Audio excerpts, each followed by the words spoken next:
Good evening, everybody. I hope you're doing well tonight, or this morning, or this afternoon, or tomorrow afternoon, whatever day it might be for you. I hope that you're doing well. Good to see everybody here. Oh, man. Hey, T Rex, what's going on, sir? Good to see you, fine, sir. And Eris, wonderful Eris. Pleasure to see you. And of course, we got This Way Up hanging out. And Texas Jen. How you doing? How are all of you doing? Well, I decided about I don't know, it's been a few weeks back, but I was going to do the Disturb series, but I was going to do it on a smaller scale. I was going to bring it back so that way I could cover more content. And if I ran into something that needed to be really covered, maybe a little more in depth, that it would give me a chance to show a little bit more of it. Hey, Hammer, good to see you, bro. Good to see you. Yeah, so this is something that David had mentioned to me a while back from MLS, um, and I was like, I hadn't heard of this group, and they're out of Michigan, and they're still quite active, and so I'm taking it back a little bit to where this sort of idea had come from. I mean, it's been around for a while. Um, and I'll show you what I mean because this was part of the I am activity movement. It was founded in the 30s by Guy Ballard on his wife Edna Wheeler Ballard. Um, and they were around for quite some time. And they started this up in Chicago, of all places. I think there's maybe something about in the Midwest where they're just a little bit off. Um, Maybe I don't know. So what I'll do is I'll show you what I pulled up. And this was just off of Wikipedia because I wasn't, there's some places you can't find anything about this. So it believes care. The movement believes the existence of a group called the Ascended Masters, a hierarchy of supernatural beings that includes the original theosophical masters such as Jesus, Jesus Christ, Elmora Khan, okay, and Maitreya, in addition to several dozen more beyond the original 20 masters of the ancient wisdom of the original Theosophists, as described by Helena Petro Blavatsky, whatever. Man, why do they have to have such names? The ascended masters are believed to be humans who have lived in the succession of reincarnations in physical bodies or cosmic beings, being originated from the central sun of light and beginning of all time. So I am activity was a continuation of teaching received by Helena and William Juan Judge. Ballard was always guided by an inspiration of the writings of William Juan Judge, and he survived until 1896. Who used the pseudonym David Lloyd to the persecution of its enemies. And so the founding of I Am was founded by Guy Ballard in the 1930s. Ballard was a well-read philosophy and offshoots, and while hiking on Mount Shasta, looking for a rumored branch of the Great White Brotherhood known as the Brotherhood of Mount Shasta, he claimed to have been met and instructed by a man who introduced himself as Saint Germain. Well, hold on just a second. I've got to do something.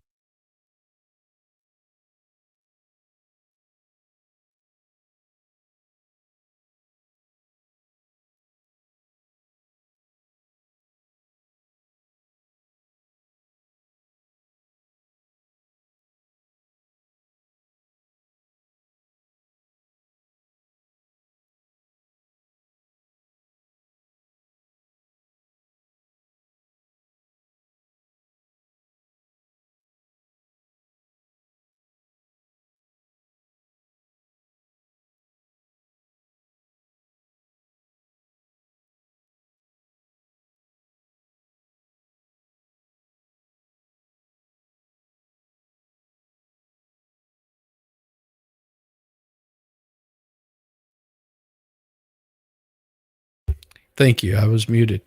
Sorry about that. I was changing out a 3D filament. Um, yeah, it's unmuted. It's unmuted. Um, I've been the past week I've been working on putting this whole piece together so I can do multiple color 3D prints. We'll see how it works out. I think I got to check something else.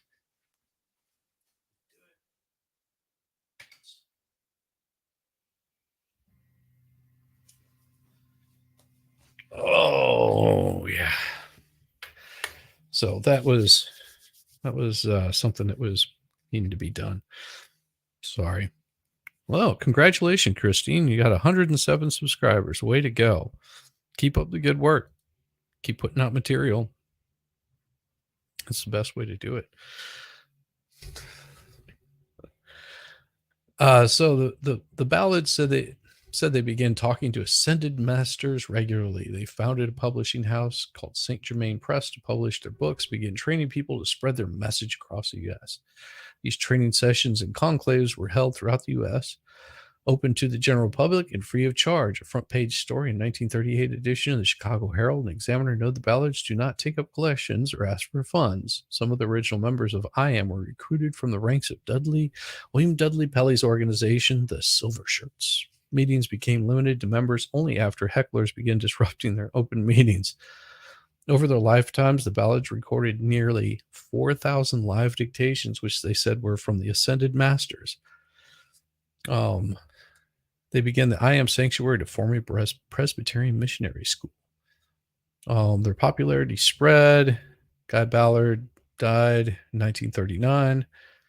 Guy had completed his ascension at midnight, December 31st, 1939, from Royal Tenton Retreat. So, Ballards were sued for copyright infringement by the Set family of and estate of Ettrick Spencer Oliver, Amesius of the novel Dweller on Two Planets, first published in 1905. Oh, wow.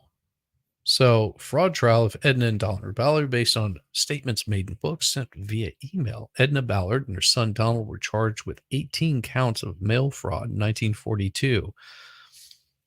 Wow.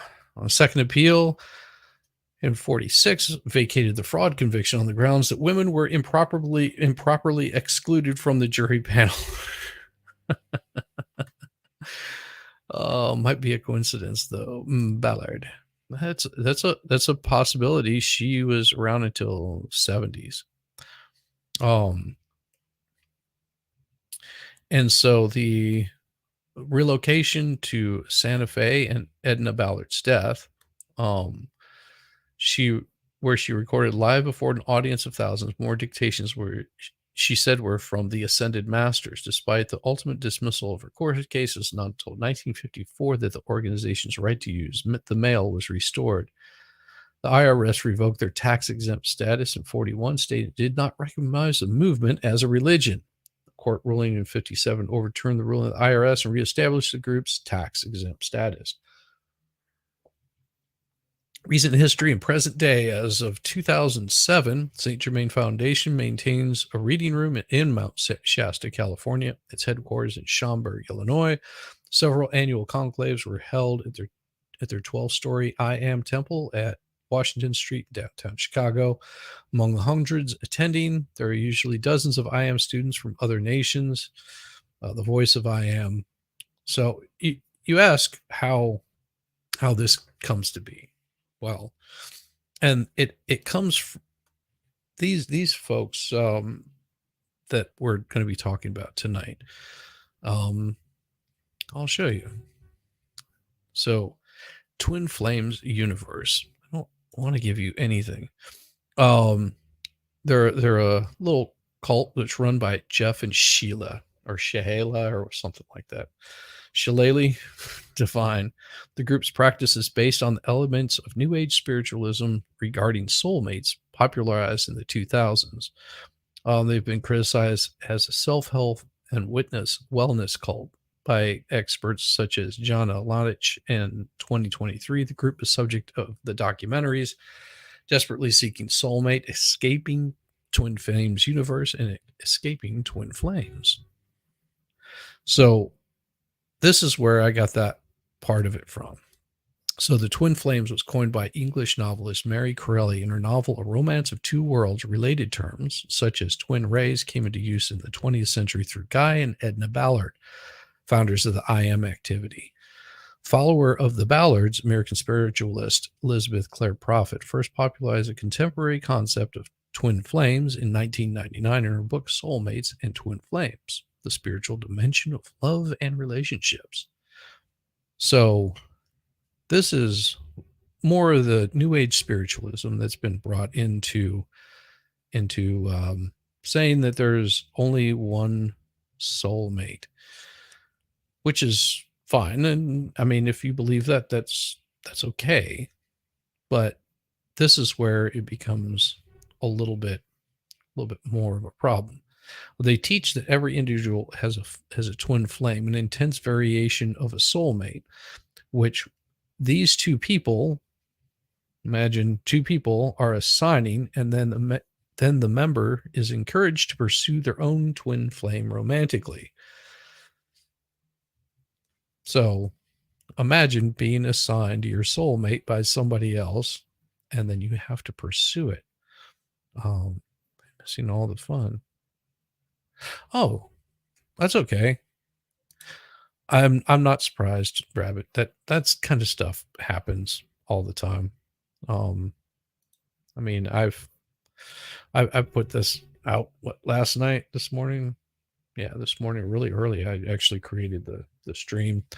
I was busy most of the evening, spending time with my lovely wife, and I ended up getting a wild hair and thought that I would go back and do some more of these. And I think if I cut them down to about once a month, I won't get so burned on them. They tend to wear you out just a little bit. Yeah, that's how some of the live streaming goes. It's a little crazy.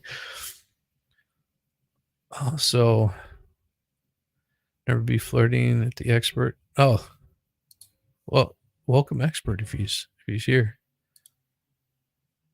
Cool.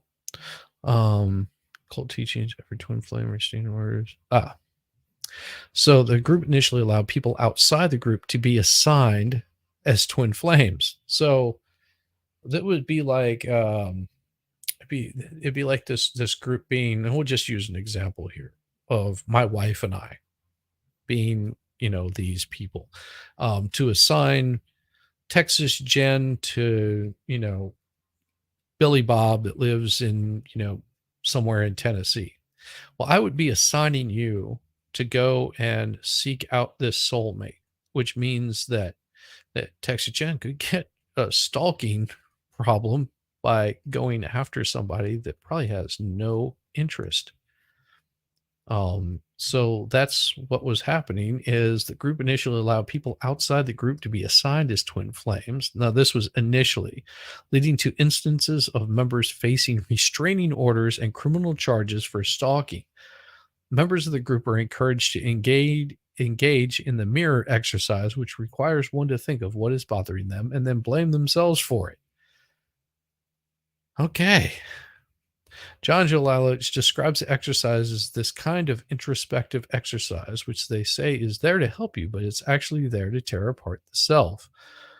The group claims to be supportive of the alphabet community, but their rhetoric has been criticized by the New School professor Cassius Adair, who said, "What I'm hearing them say is I want to get closer to who I'm supposed to be. That raises a red flag for me." Yes, Texas Jen is not a stalker. Yes. Don't stalk Texas Jen, and she won't stalk you back. And if she stalks you, you're in trouble because she's armed to the teeth. So, but that members are drawn to the group and thus seek their soulmate.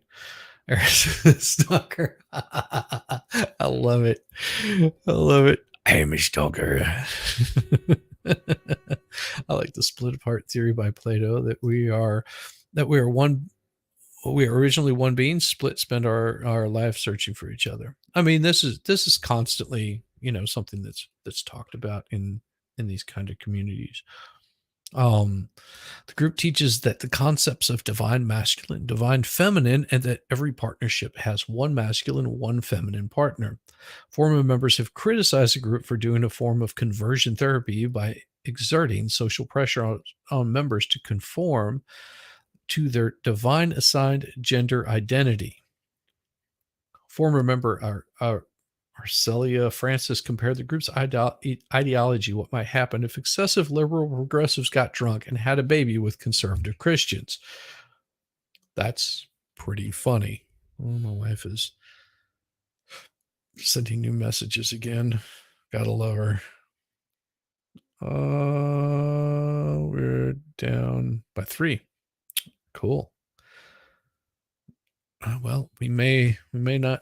Georgia may lose against Alabama again. That happens. So, other members have expressed being assigned a twin flame who wasn't the gender they were attracted to. Jeff and Shaleia claim that they had confirmed their genders through God. Many of these people have changed their pronouns, their hairstyles, wardrobes, names, and more about their physical appearance. A few of these people went so far as to medically transition to new genders under the guidance of Jeff and Shaleia, or Shaleia, whatever. The conservative Christian organization Focus on the Family has criticized the Divines for operating a cult with a New Age take on the prosperity gospel, which is two deeply flawed human beings preaching a patchwork of New Age beliefs for their own personal gain. Oh, you'll be gone most of the week. My thoughts and prayers. Seriously, Rabbit. My thoughts and prayers for the baby. Really do. It's rough. It's absolutely rough. And I mean, I think everybody here in this community that knows you feels the same way. We don't wish that on anybody. Twin Flames Uniforms has stated that allegations levied against Twin Flames uniforms not only distort our true aims, methods, and curriculums, but also misrepresent the anatomy of our community members who are free to engage with our resources as they see fit. We are committed to confronting these allegations in an open and accountable manner.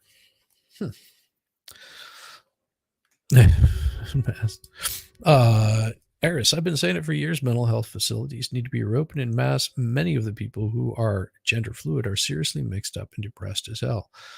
What would you have the mental institutions do? A government-run mental institution. That makes me worried. Well, and I agree here. It makes them very vulnerable to cults like this. But also, what's to say that they're wrong? But, well, privately run isn't going to be much better because they're just fed by the federal government. I mean, that's how it was quite some time ago. A lot of really weird run stuff there. So crazy. So let me see here. What was it after? So we'll dig into this here a little bit with these fine people. There needs to be a group talk therapy to get the root of issues. Will you stop it? That's when we get Loki off the horse fetish. I love it. But there needs to be a group talk therapy to get to the root of issues. I don't know if a group talk is going to work. And the reason I say this is because whenever you run into those group formats, the group dynamic can take on a very strange personality. It's like its own little community, cult, weirdo-ness. And everybody gets in everybody else's business whenever they shouldn't be. So it gets weird. It gets strange, like quirky, weird, strange stuff starts happening. I only say this because I've been in group therapy before with drug abuse. like way back in the day. And it got weird, like really weird, like creepy weird. Um, Lots of anger issues being brought out on other people that were probably not deserving of it. Um, so I don't know how well group would work on that. Hey, Alexandria, or Lexi, as we like to call her. It's good to see you. Really good to see you. Government wants mental health issues. It is backdoor gun control. If you have mental issues, you can't own a gun, so they're pushing it. Um, well, it's not only that. It's not about having mental issues. Like the military, if you've been diagnosed with something, you can't even get in the military. Um, it goes pretty far and deep and wide on a lot of these issues. And I mean, seeing that the way that our society has been going lately, it wouldn't surprise me if we're up and coming from another major war that's not just some little skirmish in a third world country somewhere halfway around the world. I'm just surprised we haven't got more going on. It's a beautiful thing, but it's getting weird. But see, that's the problem. I agree. Drug abuse is definitely much different than being confused about who you are, though. But it does tie into it. Because there's you at my age, I was looking for who I was. Um, and I found that I was an asshole. I would push people's buttons in the worst possible way in that kind of setting. Worked fine for me. It didn't work fine for other people, which, would push them over the edge and make them go absolutely nuts and crazy. Um, I it was a bad scene. It was a place I shouldn't have been. When I heard on that, Lexi. Um, but that's it's weird. It's a weird, interesting thing to be. Mm. Gender fluid are going to end up using drugs or alcohol when relationships fail. So yeah, I don't know. I'm probably not. I'm probably not right. I am. I am not a mental health anything. I've got no degree. I've got no advice on doing anything. Um, I'm I'm weirdo. What is that? I don't know. Something something showing up there. So Jeff and Shaleia Ayan, the leaders of the Twin Flame universe, something akin to a spiritual reality show that alleges to be therapeutic, will tell you that it's not a cult. Some members will tell you that it is. And Alice, Lord, my wife is just tearing me up in messages. Well, it looks like Georgia lost. Oh well. That's how it goes. I'm still trying to get back in the swing of things, but otherwise doing fine. Thanks for Xing. Hey, Farrell. Good to see you. How you doing this evening? So, what was it? Inside the always online, all consuming world of the Twin Flames universe. So there was an investigative journalist that has a nuanced view. Hines' in December 2020 article became the basis for a desperately seeking soulmate, escaping Twin Flame universe, a three-part documentary series out on Prime Video, which came out October 6th. Now I'm not going to play it, but that's where it came out. The show introduces viewers to the Twin Flames universe, Jeff and Shaleia, former members of the community and concerned friends and family. Hines serves as a narrator of sorts, recounting the source of her reporting. A twin flame is like a super spiritual soulmate, someone who is actually the other half of your soul. Find Liquid Pixel on Discord. There you go. So there's a divine component to it. There's this connection that you have with your twin flame supposedly continues across multiple lifetimes. It's an ideal that's really gaining currency. The idea of twin flames itself has been gaining traction alongside a fascination with the twin flames universe. Jeff and Shayla met online through a mutual friend in 2012 and started dating. Shayla was living in Sedona, Arizona at the time, and Jeff came to join her there. They started making videos about their relationship. Shayla later joined Jeff in Hawaii, where they would start a blog called Awakened Intimacy. Eventually, they settled on the Twin Flames universe, which purports to help people find their one true love. For Shaleia, it was an opportunity to share her spiritual practices with more people. For Jeff, it was an opportunity to grow a business. The Twin Flames universe is a product of New Age spirituality and how millennials are ever more interested in that, as well as Gen Z. Hines says in the show, mass media and social media has supercharged the spread of their organization. Within the universe, there's a private series called Twin Flame Ascension School, which is the quasi-therapeutic reality show. Community members buy a subscription to these classes, which are recorded meetings of the groups of students. It's infinitely scalable business model. One former member, Kay, was paying $111 a month for the cheapest class that they offered. She couldn't afford anything more. A lady literally walked me through the process for signing up for a PayPal credit card, she says in the show. I was 18. I'd never owned a credit card in my life. She was pushing me to do it. Thank God I got declined. It seems more like they are interested in the money than they are interested in helping people and make sure that they're okay. Oh, cool. That sounds like fun. We're all coming with Farrell in the shower. What does it say? Christ brings the sword in effect for year of our Lord 2023. I know, it's so kinky. Excellent. Glad you come in peace. Good to see you. So when she was Twins Flame Universe also grew through coaches, individual members of the community who offered one-on-one guidance and therapy groups. While coaches kept all of the income they make from classes, they were also expected to recruit more coaches. When a new coach joined, they were asked to buy the library of classes, which cost several $1,000s.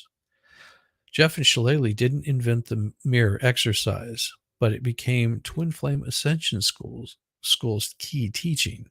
It teaches assuming responsibility in place of blaming others and often moves pronouns around to assign the blame in a situation to the person experiencing the problem. That's pretty good.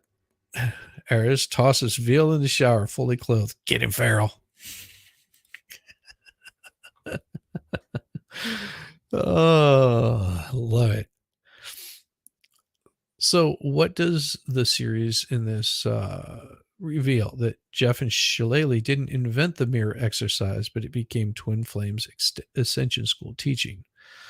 If you're constantly being told it's all your fault, you really lose track of reality and who you really are. Jeff and Shaleia ordered the twin flame matches through their directives that they said they received from God. If one of the flames didn't accept the pairing, say if they weren't part of the twin flames universe, people were encouraged to cross boundaries. A man not involved in the community filed a restraining order against his ex who believed he was her twin flame. Whew. The energy was there to be more of the aggressor, a former member says in the show, because one of the things you see a lot in twin flames is a push-pull dynamic where the twin flame is a runner and the other would be a chaser. Careful, Farrell. Farrell has experience with rage blackouts. Oh, I love it.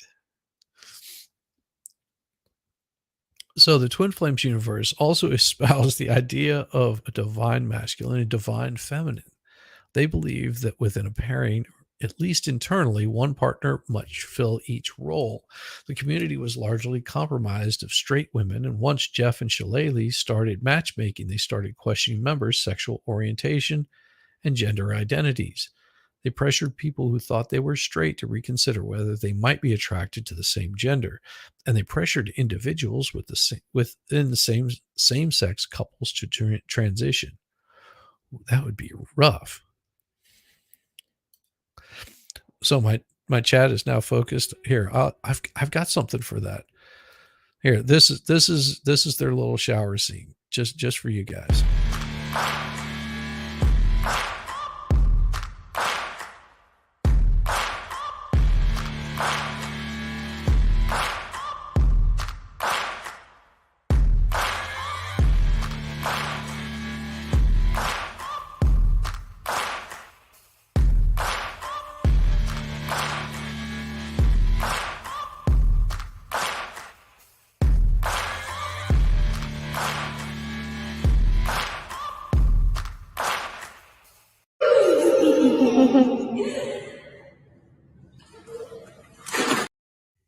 Actually, that's what it's more like right there. I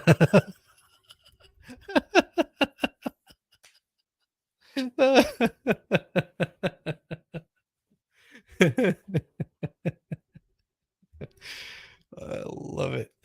I love it. So they, besides being there, it doesn't look like conventional conversion therapy because we're so used to Christian conversion therapy, in particular using real anti-trans language. Sexuality and gender historian Jules Gil Peterson says it in the show. But then when you look at the purpose to which that's put, I think it starts to look a lot less progressive and a lot less inviting. Where the group stands now, in 2020, Hines was reporting her story. The organization's private Facebook group had 14,000 members. A couple of dozen of them left after the Vanity Fair piece came out. The Facebook group has more than 40,000 members. During the course of making their docuseries, the producers reached out to Jeff and Shaleia several times to request for comment, but they did not respond. There's a push, you just got to grab them by the...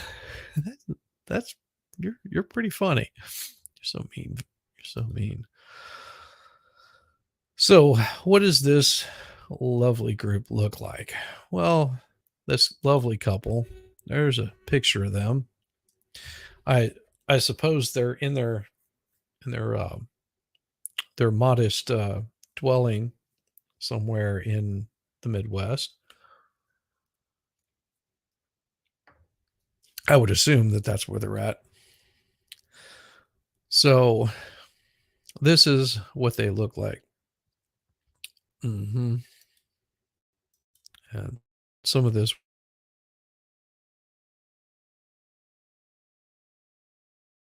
it's not going to let me show it. It's being difficult. It's a pain in the ass whenever it does that.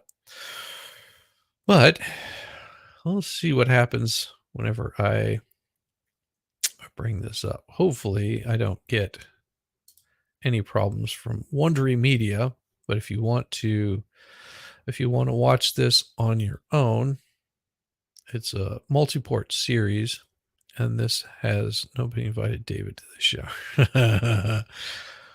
Oh no, nameless God, their Farrell is fun to shower with. Oh, okay, so here is, damn it.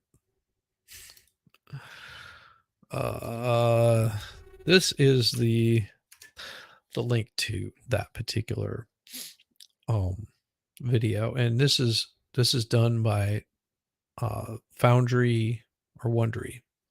So this is their series, and I'm gonna pull a little bit off of here and comment on it.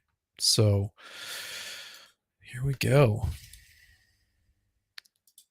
This is, no, there we go. So this is them right here. This is a little story about them. I don't know why they would show the setting with the needle, because I believe this is DC or not DC, but Washington, like Seattle with the, I don't know. I could be wrong. Sorry, Shizzy. No, you're fine. Christ brings a sword. Sorry, no autographs. No, she's not. You know her. We all love her. That is a pretty. It was July 2019, Toronto. An average hotel Okay, so that's Toronto. Got it. Is that the Space Needle? No, this is supposed to, I guess that was supposed to be Toronto. meeting room. Beige carpet, rows of gray chairs. If you've ever been to a meeting like this is not uncommon for, any sort of like social get together where they're trying to, get your money or teach you a lesson or show you something, how to sell property or some crap like that. It's no different than that. I mean, if you've ever been to one of these kinds of like convention halls, this is how they set them all up. A platform at the front. Dozens of people milled around waiting. Among them was Victoria Bonilla. This was my first time meeting anybody from this group. And it was such an interesting experience because everybody was so awkward. People gathered in groups. Some fumbled through small talk. Others stared at their phones. Or you'd see the occasional one person standing there just kind of looking around and smiling. That's weird. Just looking around and smiling. I was at the Washington airport on my way to fly through to Arkansas. Not really knowing what to do. Or is that Alaska? I guess I think that's Alaska. I think Arkansas is AR. And I was like, well, this is weird. But then the atmosphere changed. It was time. So everybody wanted to sit up front. So it was kind of like, oh, we got to, grab the best seats we can. All eyes turned to the entrance. People craned and stretched, desperate to see. So the doors open. And a young couple walked in. They walk up the aisle and they walk to the stage and everybody's cheering and just standing and clapping and crying. I was just like, oh my. Boot camp or seminar if you were born before 1990. Yeah, there you go. Something like that. It's like I had chills. A man stepped onto the stage. He was in his early 30s. His wavy brown hair was shoulder length. He wore designer ripped jeans and a suit jacket. The woman took her place next to him, dressed in a t-shirt, fitted pants, high heels, and makeup. The man raised his arms.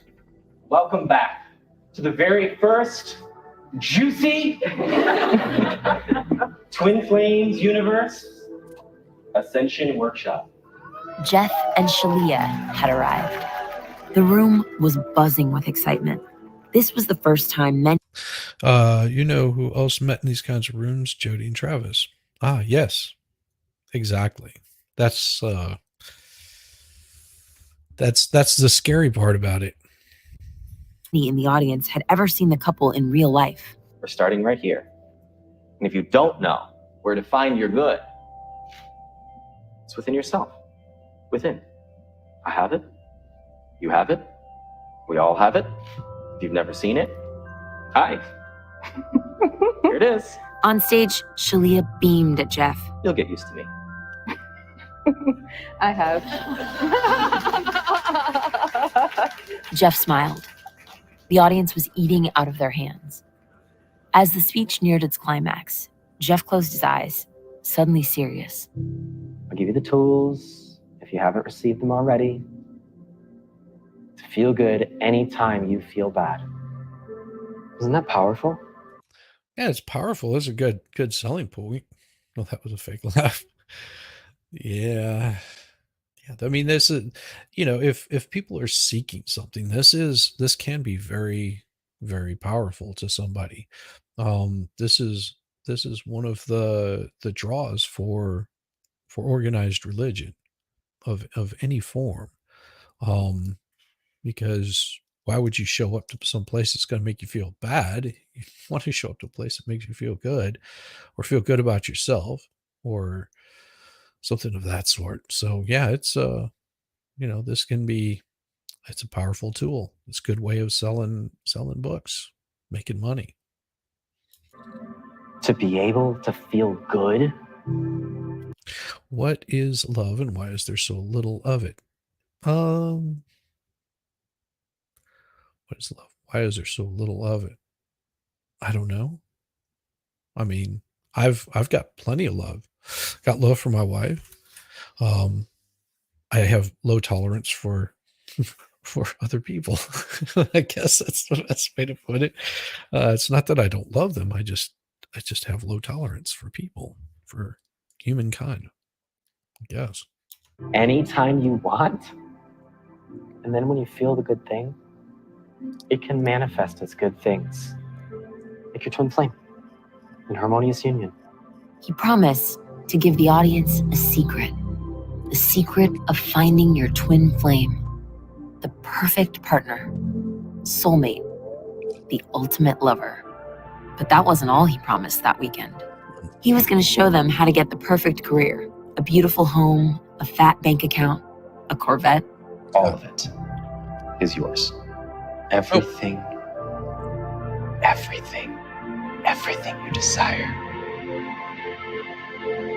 Follow me. Oh, you mean the world? No, there's plenty of it in the world. If you're only seeing hate and bitterness, then you're looking in the wrong place. That's the way I look at it. There's quite a bit of love and caring for other people. And yep, this community has plenty of caring love to go around. Absolutely. And that's the thing about it is if you look for bad, that's all you're going to find. But if you're aware that evil exists in the world and you try to look for good and look for good in people, you will tend to find plenty of that. See violence. Well, I don't look for violence. I don't give attraction. I guess that's the best way to put it. Bad things happen in other countries. Bad things happen here in the United States, and that is what it's all about. Change. Yeah, you're right, Eris. Change your perspective. You will find more of the good rather than the bad. Oh, if love conquers all, then we need. Well, I mean, it's a good saying that love conquers all, but you also have to remember that if you never saw evil and never saw bad, then you would never know what good is. I mean, that's a concept, you know. I guess I could get all philosophical or some crap like that, but like I said, you've got to have good to understand what evil is. It's a balance. It's a yin and yang, and that's what they're promoting here, is giving you your yin and your yang. That your soul is split, that you're going to find it with somebody else. Here is now I'm broken worshiping a redhead. That's awesome. I feel for you. I just kind of remember feeling, I don't want to say I felt high, but it I mean, for lack, I was just like, this is, wow. Like, I just feel like I'm in another dimension right now. You too can have your twin flame. You too can have harmonious union forever. Join us. Thank you, and take care. Thank you, everybody. No, I don't agree with that. Absence of love is violence. No. I mean, sometimes there's violence because of love, you know, or lust, or lack of, you know. The audience was on their feet. Victoria was among them. And I was just like, this is such a momentous occasion for me. Like, this is such a breakthrough. And I'm like, oh my God, the miracle's going to happen any day now. And I'm like, this is it. No one in that room could have predicted what Jeff's promises really meant. I didn't suspect what would come months later. I had no inkling. But there were people in that room, people she knew, who would soon find themselves grappling with just how badly they wanted that true love Jeff promised, and how far they were willing to go.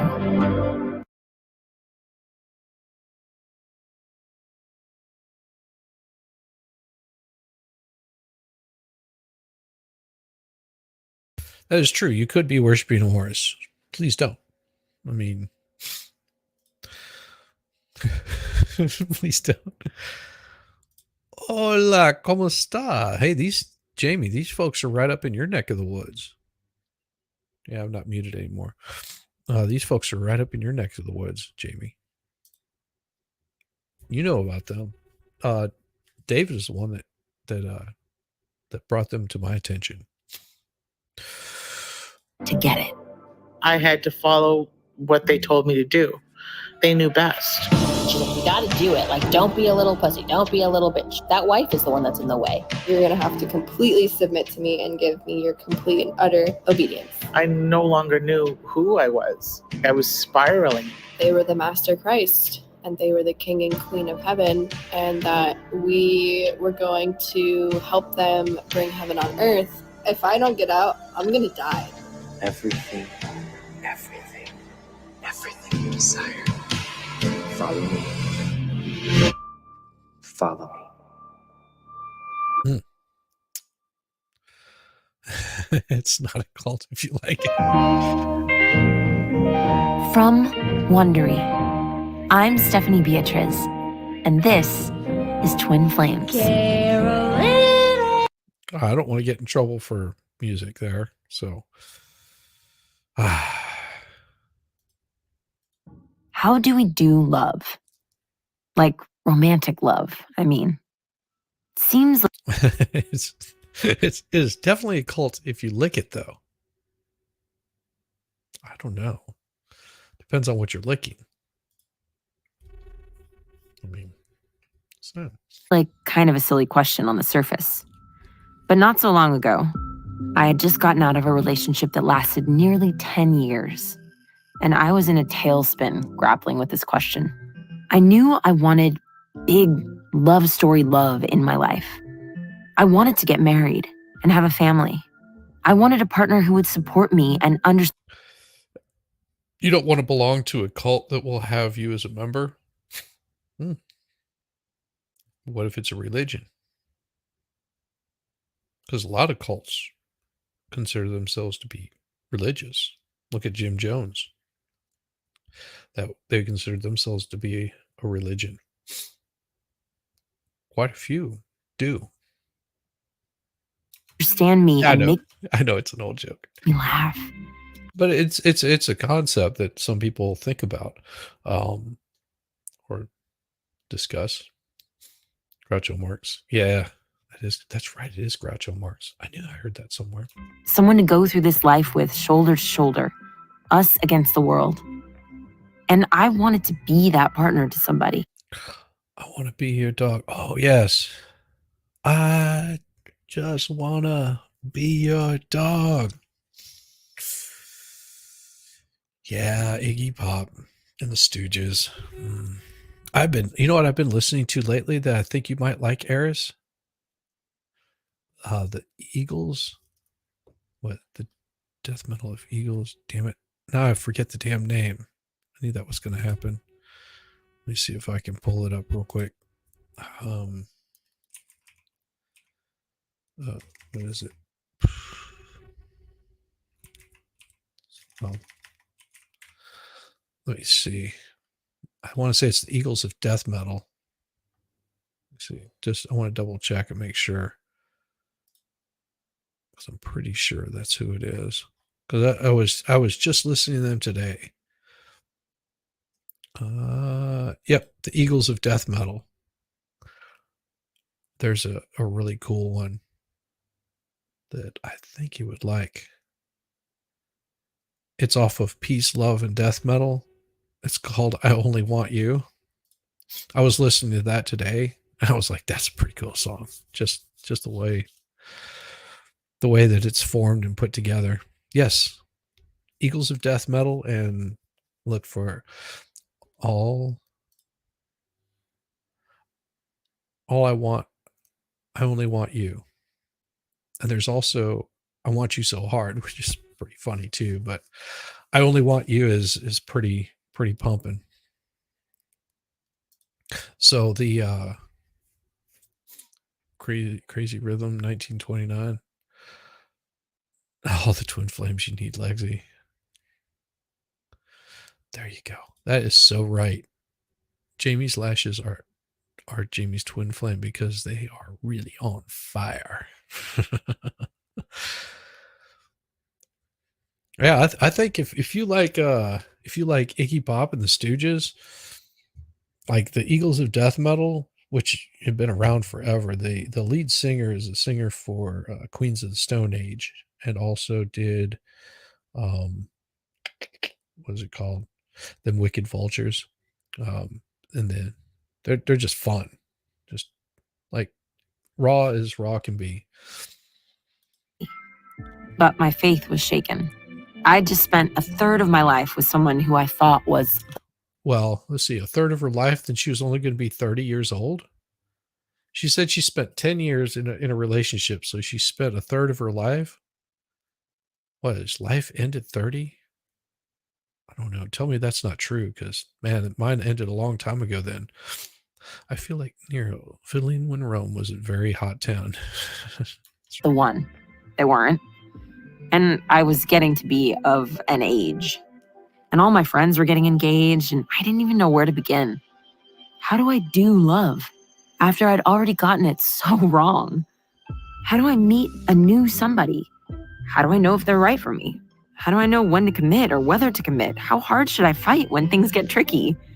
How do I know if this is a till death do us part kind of thing? I'm one of the lucky ones.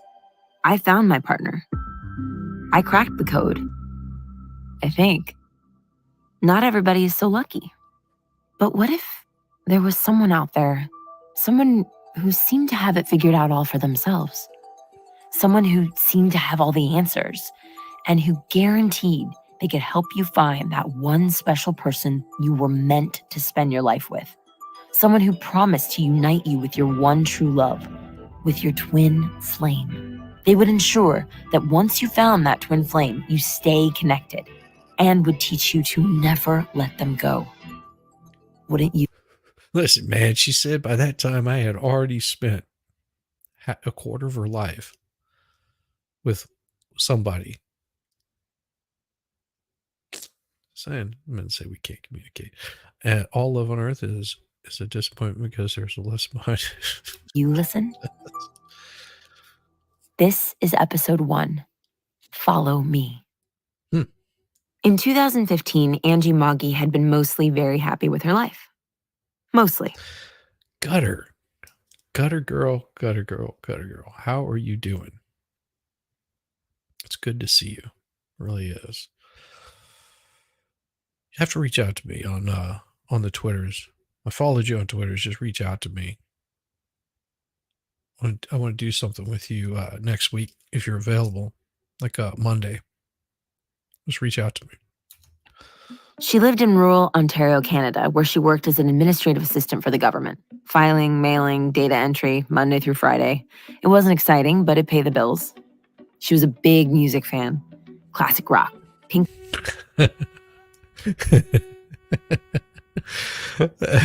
Lexi, Shizzy is my twin flame. We stay apart because otherwise we'd take over the world. You're welcome, world. You're very welcome. Floyd, Zeppelin, nothing past Pearl Jam. And she was fairly active online, especially on a forum for dog lovers called Dogster. She met a lot of friends that way. But there was one thing missing. I've never really been someone who was lucky in love, never had like a really good relationship and stuff. Something that I always desired, of course, was love. At 41 years old, she'd never been married, never had kids. She'd had a bad breakup in her 20s. Since then, she'd struggled to find the right person. I always just kind of like jumped right into relationships and got serious really fast. Well, that might be your problem right there. Jumping into relationships, getting serious really fast. Hey, Shizzy, I'm all over on another screen jam, and all I hear the call. I want you. Yeah, it is so awesome. It is an awesome song. Mm-hmm. Wonderful. Thank you for asking. I hope you're doing great. I will definitely reach out to you next. Thanks so much. Yeah, definitely. Yeah, if you're available on Monday, I want you to come over and hang out for a little bit. Because I had no self-esteem woman. Yeah, Eris, you are so right on that. It's is because this woman was jumping into relationships. I had, oh, Jesus Christ, this would have been back in the 90s. I had some girl that like started stalking me like in the worst possible way. So I had a girlfriend. I'd had a girlfriend for quite some time, and she like came after me like pretty wacko, like bringing me things, buying me things, like trying everything she could to get my attention. It was a little creepy and weird. I mean, it's flattering, but it turned into being just really weird and creepy. She was working for her partner, I guess. I mean, there's nothing wrong with having a desire for somebody, but to the point where you're going after their girlfriend, it's a little weird. No one ever really stuck around. So she'd given up on romance. Instead, she kept herself. Oh, come on. Yeah, that is true. I was in a band. We know those types. But yeah, it was still weird. Still weird. Tag me if you want to see a message. Chat my lovelies. Oh, excellent. Herself busy with her day job, her pets, and hobbies. Until one sunny Friday afternoon in late May. She was coming back into the office from running an errand, passing the reception desk, headed toward the stairs. When she looked up, it was just like, wow, like bam, like, oh my God, what the hell was that? It just basically felt like I had just been like hit by like lightning. That bolt out of the blue came in the form of Ron. Not his real name, by the way. He was small, with a slight build. A sparse, stubbly beard and long, dark hair obscured his delicate features. He just had these big, bright eyes that I just met his eyes. Something just hit me at that moment. And I went home for the weekend, and the rest of the weekend, that's all I thought about was him. But there was a problem. Ron was an intern, and he was 22, younger than Angie by almost 20 years. I certainly was not in a place in my life where I was even open to like a relationship. I definitely wasn't looking for, like, I'm a professional person. I'm not looking for it at work. Monday came around, as Monday does, and Angie was back to work, where she would have to see Ron again. I took 3 days off work, sick leave, just to avoid him. But it was hopeless. She couldn't avoid him forever. Angie made a decision. I was determined to get to know him. At first, Angie and Ron would take smoke breaks together. Then, when their bosses weren't around, they'd talk over long lunches. Soon they became fast friends. And it seemed like there could be something more. There was the undertone, the sexual tension. He would send me suggestive pictures. Are you saying we were all male hoes? Yeah, probably. Pretty bad. That's about right, Eris. That is about right. I did the roadie stuff for a while, and I still got plenty of action as a roadie. I heard a interesting story about a very well-known singer in a very well-known band that was in between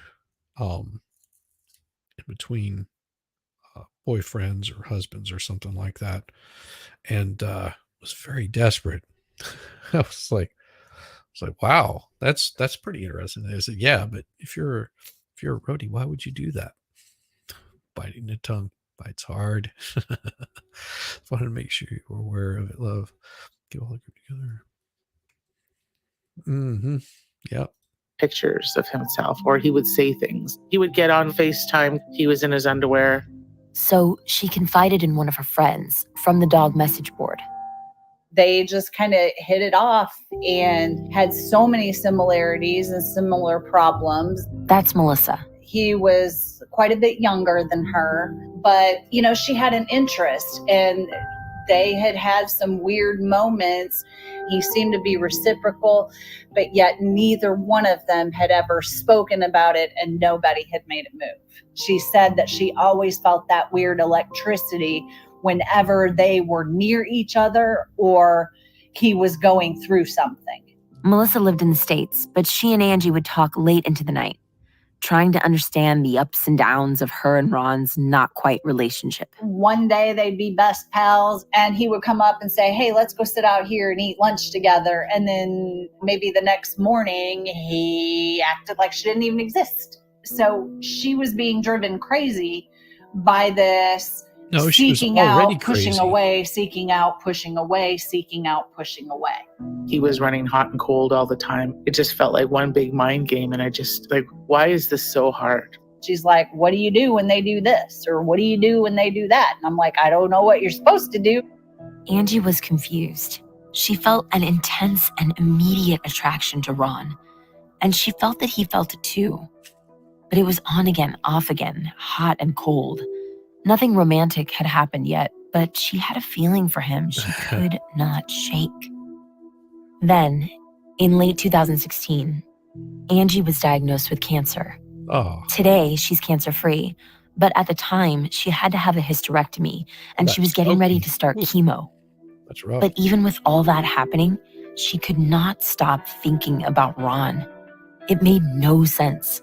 So it's funny when I talk about the story, it sounds so much like I'm talking about someone else. I mean, if you knew me in my life, you would never, ever believe that I don't know, love just makes you be crazy, I swear. Yeah. Love was making her be crazy. At home, recovering from her surgery, lounging on her sofa, Angie was scrolling through YouTube. And that's when she came across a video of a young couple. Hi, I'm Jeff. And I'm Shaleia. And today we're here to talk to you about something very special. They were just like an average couple. I guess they were probably in their 20s at the time. Just really young and sweet. I kind of liked them. And there were two words that stood out. Your twin flame is your ultimate lover, your best friend, your other half, the other component of your soul, your divine complement. Twin flames. The idea that two people share a deep It's not a connection, new concept. or even that they're two parts of the same soul. We're not unique in being in a twin flame union. And you can do it too. It's Stuff just a that makes choice. me crazy too. The existence of twin flames wasn't a new idea. There were plenty of online psychics and YouTube tarot personalities who had talked about the concept. An instant recognition, followed by an intense and often tumultuous connection. Many claim that having a twin flame was a rare occurrence. Angie had even come across this couple's videos before. But this time, Jeff and Shaleia's unique take on love really hit her. This is not a fantasy. God created you to be with your twin flame. You were created together at the same moment. It's not some special thing. Not only is every That's right. Why are they making this some weird thing about this? That is the you think about them, you have feelings, right? Because people get lonely, and it's not uncommon for people that are lonely to go seeking out a way to connect with other people. It's a weird concept, but it happens. Give me just a second. My YouTube is acting all funky, so it's going to jump off for just a second, but I'll be right back. I hate StreamYards.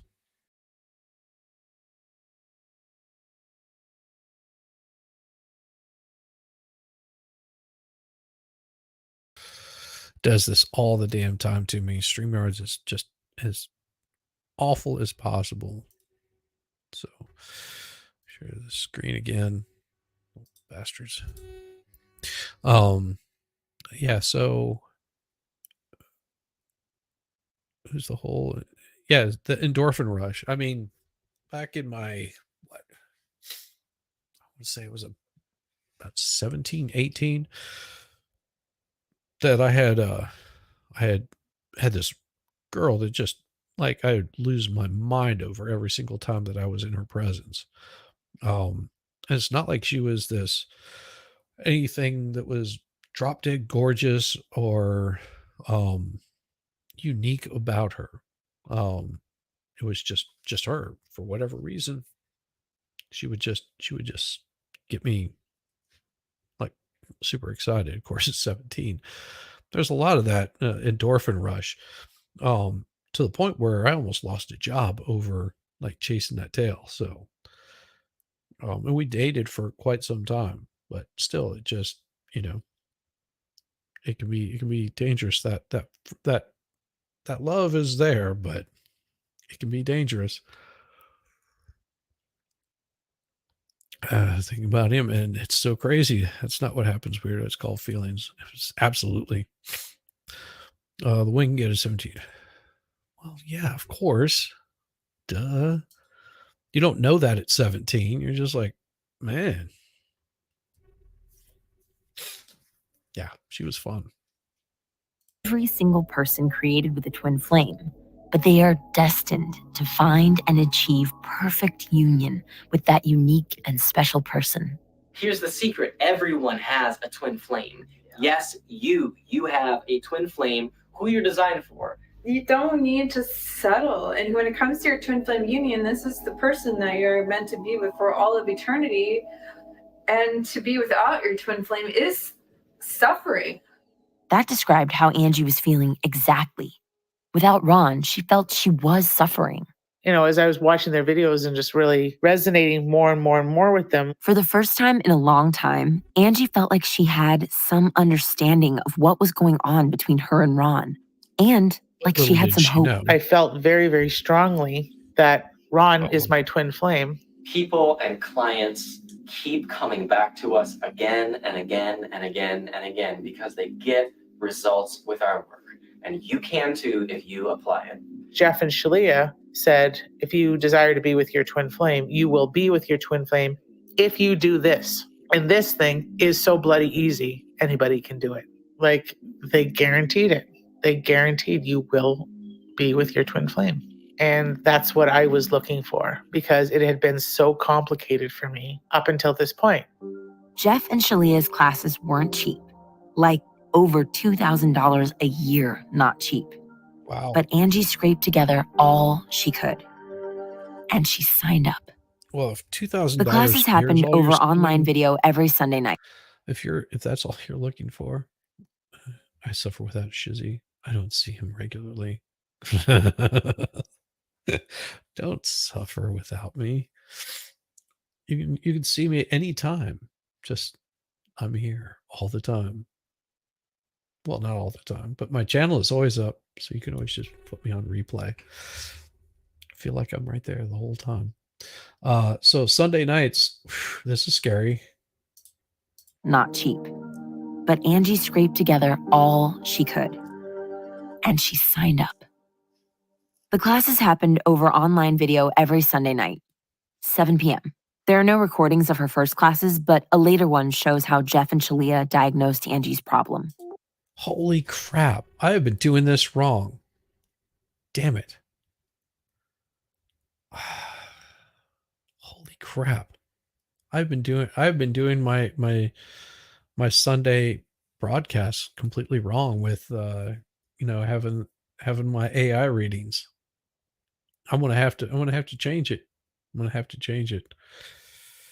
Start charging people, $2,000 a year for just Sunday night, me hanging out. Man, I could like hire some staff and stuff. 2,000 a person per year. Damn, I'd be rolling in it. Jamie's love discount class. I love it. I love it, Haley. Good to see you, Haley. Hadn't seen you around in a while. I hope you're doing well. Whether it be a person, top section, see Jamie. Dollar General love classes. Yeah. Man, I could get AI to write me a love class for people. Welcome back to Twin Flame Ascension School. I'm so excited for our class today. As usual. Oh, that's another thing. So on Sunday, I will be having guests, and we will be doing the AI reading. And you guys need to come with some ideas for the next one. So this is what we've got going on. So on Sunday, well, after we finish up, we're going to start forming the next one to be read the following Sunday, and it's going to be awesome because you guys are gonna help write this, and then we're going to put it to paper. It takes me a few hours to get all of the stuff in there and get it ready to go. But just to give you a slight hint of what this one looks like. Let me see if I've got it here. And I'll just read a little bit of it for you. I'll give you a teaser. I'll give you a little bit of a teaser. I know you guys like being teased. Farrell, don't come. Oh my gosh. I'm so bad.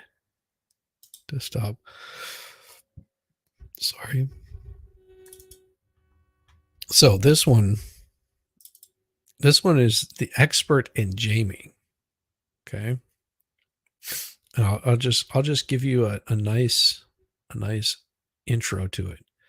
So once upon a time, in a vast land filled with endless possibilities, there lived the Expert, a peculiar individual with an uncanny knack for solving the most perplexing riddles. The Expert had a grand proclamation. They had discovered the whereabouts of Valhalla Awaits, a legendary Siberian bear who roamed the wild on his trusty goat steed. Word of this extraordinary quest reached the ears of the feral housewife, a woman who longed for adventure amidst her mundane routine. Intrigued, she set forth on a journey to join the Expert on their epic adventure. Little did they know, fate had another surprise in store. As they embarked on their quest, they encountered Jamie, a remarkable woman with enchanting eyelashes that fluttered like butterfly wings. In an instant, Jamie became an essential member of their party, adding her unique charm to the dynamic group. And so, the tale of the Expert, the feral housewife, and Jamie, and with her lovely eyelashes, came to fruition. But their extraordinary adventures, forever etched in the collective memory, will resonate as a reminder that sometimes the most magical moments occur when we dare stray from the beaten path and embrace the unknown. Yes. Does Farrell take PayPal or side kisses? Love that. Wait, how did you get in this story? Oh, well, see, that's the thing. Your name got brought up in the story. And if people don't volunteer something in there, well, then they get thrown into the story, whether they like it or not. Yes. Last week was a magical hot dog in Uranus. That's what last week's was. Side kisses is way up, only for me. Everyone else is PayPal. I love it. Enchanting eyelash is much better than whatever was coming out of Oh my gosh. Yeah, those are rainbows and butterflies. Really need to do a chat GPT story about Baker discovering the joys of cream cheese. Well, you can you show up tomorrow night. It's today Saturday. Good Lord. This weekend's flying by. You can show up Saturday and add to the story, and we can throw that in there. That'll just be part of it. So we have to have many facets. We have to have many facets of the story. And the more information we get, the more interesting the story gets. So keep that idea. Well, thank you, Farrell. I appreciate it. It wasn't all my idea. It had a lot to do with Kaiser and with you and chat, just making it completely enjoyable and having fun with it. Angie saw her face pop up on screen, the lower row of a Google Hangout with 11 other classmates. Jeff's smiling face was front and center. We got some great content to move through and great love to discuss and healing to be had and wisdom to be shared and blocks to be cleared and love to be experienced. And expressed. Oh boy, oh boy. Yeah. He was sitting next to Shaleia in front of a grand brick fireplace, the usual backdrop for the Twin Flames classes, with their golden doodle occasionally jumping into the shot. Eventually, it was Angie's turn to speak. She filled them in on the whole Ron situation. Jeff butted in. Can I help you here, Angie? Pardon me? Can I help you here? Sure. Okay. He said the problem was not out there. It was within herself. And go back to your inner work, because that's what's going to bring you progress. That's what's going to help you put one foot in front of the other and actually resolve this. You have to go within and change it within. Really, I promise you, it's never outside of you. It's never over there. You don't have to accept that as reality and accept that as how things are going to be. You do the inner work to resolve it. But Angie was still confused. What was stopping them from getting together? And I keep thinking, okay, I make progress, and then it just keeps coming up. I'm like, what the hell? Then Shaleia spoke up. The majority of your core blocks with your twin flame have pretty much everything to do with your femininity. That struck a chord with Angie. Her cancer treatment had taken a heavy toll on her. She'd lost her hair, had a hysterectomy. She was feeling disconnected from her body, from her identity as a woman. There's nothing wrong with expressing beauty through femininity, and that it's not inappropriate. Jeff had no doubts. Reconnecting with her femininity would solve all of Angie's problems. It would draw Ron to her. Ouch. Because literally, once you clear all that, that's all the blocks that you have to your twin flame. So you think this is my biggest block? Literally, that's it. Angie thought over their advice. The problem sounded simple enough, but the solution, changing her appearance, behavior, how she thought about herself, it was a tall order. I've always been like kind of tomboyish. I never resonated with what my girlfriends were into. I was just someone who just threw on some eyeliner in the morning and ran out the door. But if it would help her win Ron over, Angie was determined to try. She started small, jewelry. She put on earrings for the first time in years. She bought pretty, funky, fun wigs while her hair grew back. Then she worked her way up to painting her nails, wearing makeup. I started like wearing bright red lipstick and doing my hair up really pretty, wearing dresses. The transformation was striking. She'd started getting compliments. For the first time in years, Angie felt pretty. I really did start. Imagine that. Yeah, you start by taking care of yourself, making yourself look presentable. I mean, there's nothing wrong with the tomboyish look. My wife, I would say she's pretty tomboyish. Maybe it's a firstborn thing or something. So she's very tomboyish, but you know, it's more utilitarian. What is that? I guess it's maybe the word, not the word I'm looking for. It serves a purpose. I mean, she doesn't feel the need to put on makeup every day unless she's got to be in the office or, you know, it's going to be on a Zoom call or something like that.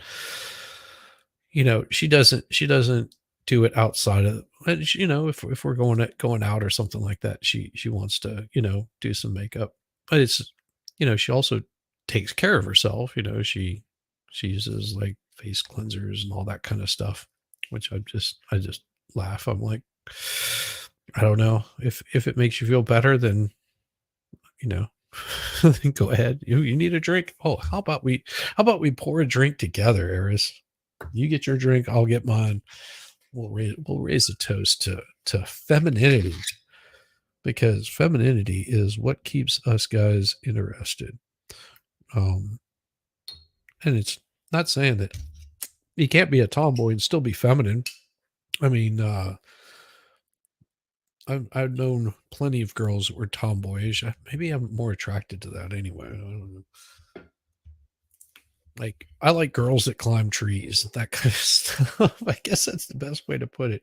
I've always been attracted to that on more of a personal level, whereas the girly girls that are pink and oh, I can't touch that because it might harm one of my nails or something. Um, I'm like, okay, well, I mean, I would have done it for you anyway, but now, now that you're like bringing attention to it, and I'm not saying that, you have to be like this strong, powerful or muscular woman or anything, but it's very, it's a lot easier to go hang out and grab a slice of pizza with someone like that than somebody that's saying, oh, well, I've got to get, I got to spend 2 hours getting makeup on just to go grab a slice of pizza. High maintenance. I don't enjoy the high maintenance ever. It just, it becomes real difficult to, keep track of time. And I'm usually on time or early if I can possibly be. Yeah. I mean, tomboy lady. Yeah. So Farrell, your middle daughter is the biggest tomboy and girly girl at the same time. Yeah, I can see that. One of my wife's friends, she's got a daughter that's, I want to say she's 18 now, 17. She's a senior in high school. Amazing. I'm that old. Damn. Because I remember she was actually pregnant with her at my my wife and I's wedding. Yeah. She was pregnant with her. And so yeah, her daughter's, yeah. So senior in high school, 17. Damn. That goes well. So she's always been very much the tomboy, like playing soccer and, not really into, doing the whole girly thing. She wasn't worried about her nails or her hair. She'd get all hot and sweaty and, I remember one time going over and she was playing Fortnite on like the Xbox or PlayStation, whatever. And she was literally standing on the couch bouncing as she's playing Fortnite and like whipping all these people around. He asked me if I played, and I was like, no, I don't play Fortnite. I don't know anything about it. And just watching like how active she was in like a pair of shorts and a t-shirt, just playing a video game. I would say that was, damn, my nose itches. That was about, I don't know, like 3-4 years ago. And then to see my wife showed me a picture of her for her senior prom, this first prom that she went to. You would not even recognize her from that. Like, just absolutely gorgeous, hair done up, makeup, full on. Yeah, it's pretty damn adorable. I was like, aw. Just like you said, aw. She wants to be a mechanic. Well, I would suggest no. I mean, just saying, I would suggest no. I was a mechanic for a long time. And there's not a whole lot of money in it. Guaranteed. I mean, you can become a diesel mechanic, probably make more money doing that. But as an automobile mechanic, there isn't a whole lot of money in it. Parts eat you up. To really become attracted to myself and really see that I was actually a very beautiful woman. With Jeff and Shaleia's help, Angie was reconnecting with her femininity. Now it was time for the next stage of their plan. It had been a few months since Ron had seen Angie. He'd been away at college. But then, he told her, he was moving back to town. Ooh. It was time for Angie to claim her man. And it wasn't long before she had the perfect opportunity.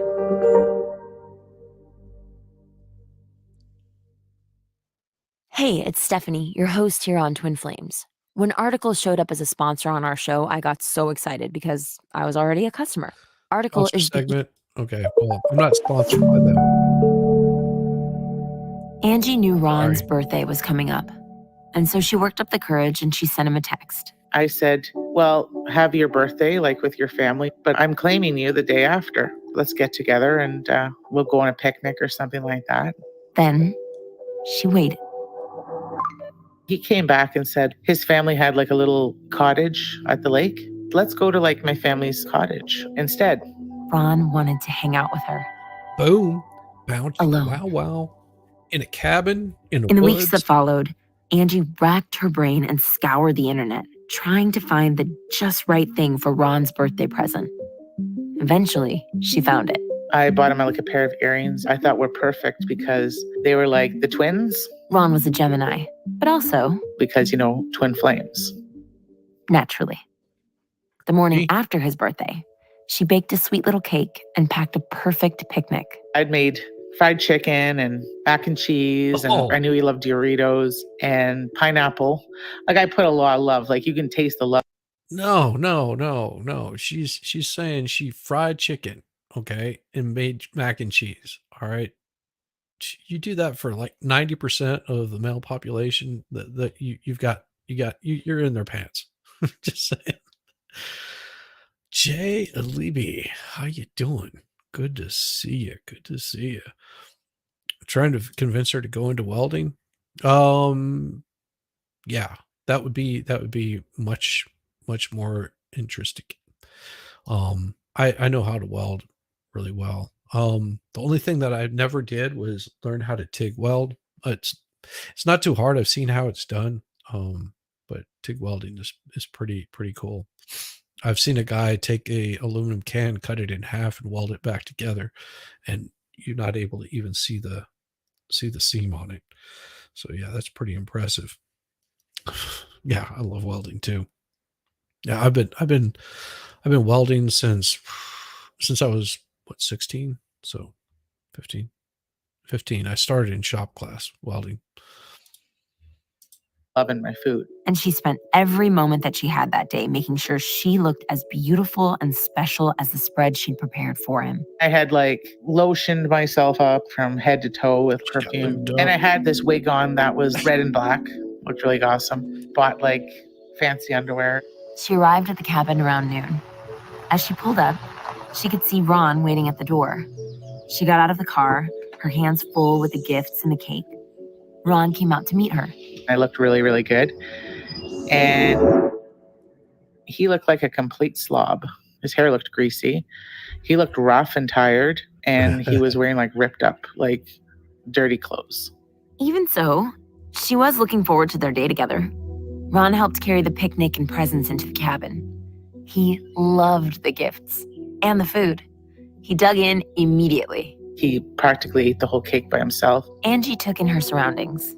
The cabin was rustic. There was no electricity. There was no running water. No bathroom either, which was interesting. There was an outhouse at the top of the hill. They had like a 10-gallon pail with like a toilet seat attached to it. But there were also no distractions. For the first time in a long time, Angie and Ron were alone. As evening fell, the weather got worse. Inside, Angie and Ron... Is this shut up, I can cook? No, this is about the twin flames, a nice little cult that this group out of Michigan runs. Alexandra Nolan, she's sends her love. She is sad, otherwise she'd jump in. Oh, I'm sorry to hear that. I hope she gets to feeling better. And cozied up, drinking wine and talking, lying on the sofa. That's when things took a more romantic turn. And at one point, he lit a fire in the wood stove. The room was all dark because there was no electricity. And so it was just the fire from the wood stove was lighting up the cabin. And we were laying on the couch and we were cuddling. And I just like went for it. And kissed him. And he kissed me back. Angie thought she must be dreaming. For something that I've desired for so long, and it's actually happening. We're having our first kiss. I was a believer. Like I God, that's so bad, Haley. He's about to chuck her down in a pit and hand her some more lotion. Sounds creepy. Yes. Oh, Believed for that moment. I believed. And then he pulled back and said, I can't do this. And I was like, what? Why? And he goes, I feel like I'm kissing my sister. oh, Brutal. All the brutal. way home, Angie kept turning it over in her head. I was just so like, how could this day that I had been planning and looking forward to have gone so wrong? I was doing everything at the time. I was claiming him. I was choosing him. I had this wonderful opportunity and I blew it. I blew it. The next day was just as rough. I was still like wearing the same clothes, even because the shirt I was wearing smelled like him, like really strongly. I was like a little baby with like this soothing blanket, and I was just like kept smelling him on it. It's like, oh my gosh, kind of obsessive. But I mean, at the time, it was like I was so lost. But then He sent me a message saying, did I leave my drill in your car? Does not mean it's not Shut Up, I Can Cook. She's kind of culty, but you need to follow Nick's stream to know who I'm talking about. Is this Ricada, Nick, or is this Nicholas Starro? Might be. Farrell sounds like they do a lot on Zoom, so that's perfect. Very cool. Do you think he was expecting to get some or murder you? I don't know. it wasn't quite the romantic overture she'd been hoping for. Ron had been using the drill to open up the cabin shutters the day before. I remember seeing it when I got home that night. I was getting out of my car at my house. The interior light came on. I looked down and I said, oh my God. I said, his drill is in my car. So I messaged him back. I said, yeah, I have it. I said, did you want me to bring it over? Do you want to come pick it up or what? Ron never gave her a response. Days went by. A week. A month. Finally, toward the end of June, Ron sent her a message. Our friendship and whatever was going on, whatever connection, just was too dysfunctional to maintain, and that he just wasn't interested in maintaining it, and just, I wish you the best type thing. Ron cut ties with her. Then it was about a couple weeks after that, he started a relationship. Angie felt like it was over. She left the Twin Flames group. Jeff immediately noticed and reached out to me and said, why did you leave? And I said, I'm just going to take a break for a while. He goes, you take a break and you'll never come back. Nobody ever does. Yeah. He goes, you realize how close you are to healing your separation right now? And I'm like, well, it doesn't feel like it. And he goes, keep going. You're doing just fine. And because, despite it all, Angie... Clay wants to know, is the drill a euphemism for something else? Well, it didn't say jackhammer. It was over. It never even began. Well, for her, she was full on whole hog into this relationship. So, like I said, crazy. Cuckoo for Cocoa Puffs. This is why women get cats. still had some hope left. She listened. I'm kidding. So I went back into the group. We were always told that we can't ruin things with our twin flame. You're always going to have another chance. Like, you can't ruin things. Oh, yeah. That's right. In Jeff and Shaleia's class, Angie opened up about her predicament. I ask God, daily, just show me what it is I need to do, because I'm willing to do anything at this point. You sure are. Yeah, we believe you. We know you are. Oh, okay. You're pretty badass, too. Yeah. Yeah, and I have the opportunity because he's here. Oh, Jeff shot Shaleia a look. He had an idea. go give him the drill. Oh, Give him the drill? Duh. don't you still have his tool, his drill, or? Yeah, it's in my car. Don't be shy about it. Go Tool. track him down. Give him the drill. Right. This drill was symbolic, because a drill is like a power tool. It was symbolic of me giving his masculinity back to him, me giving him the drill. Angie wasn't sure, but Jeff seemed so certain. See him, tell him how you really feel, and do whatever it takes. She needed to drive to Ron's house and claim him by giving him his drill. Just do it. Just go in there confidently and You just still claim have his him tool. and Yeah.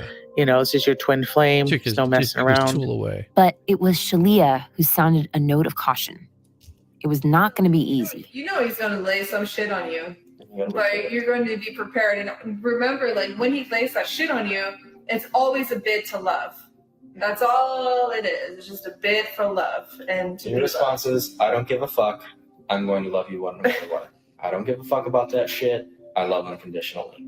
Angie still wasn't sure. Ron had told her not to get in touch. So wouldn't it be a better idea to, send an email? Nope, now you're being a puss. Yep. Show up at his door, fucking give him the drill, and tell him that he's your man. No, now's not the time to be appropriate. Yeah, fuck appropriate. Yeah. Fuck appropriate. Wow. Angie was convinced.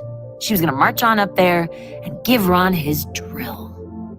It was time to claim her man. The next morning, Angie woke up feeling nervous.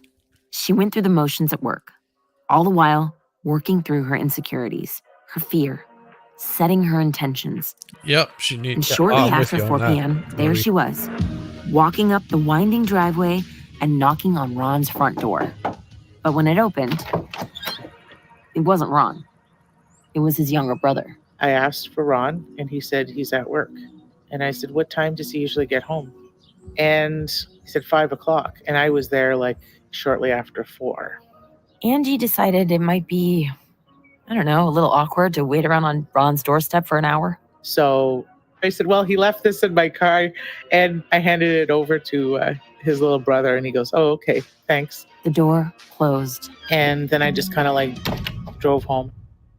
That had not gone the way Angie had hoped. As soon as she got home, she went on Facebook and reported back to the group. And then Jeff, he goes, oh, so you wimped out? Yeah. I said, no, I didn't wimp out. I said I went there. Yeah. He goes, yeah, but he wasn't there. So you wimped out. It was my fault that it didn't work out because I didn't want it enough to make it happen, to create that in my reality. Jeff's criticism stung. Angie sat down at her laptop and started writing. She poured out all her feelings for Ron in one long email. I'm just going to completely tell him everything. I just said, Geronimo, and sent it to him. Then she waited. Ron emailed back.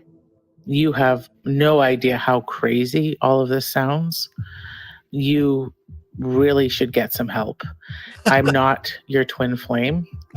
This is just a sick obsession that you have with me. Don't contact me again. I won't read what you write. I wish you peace.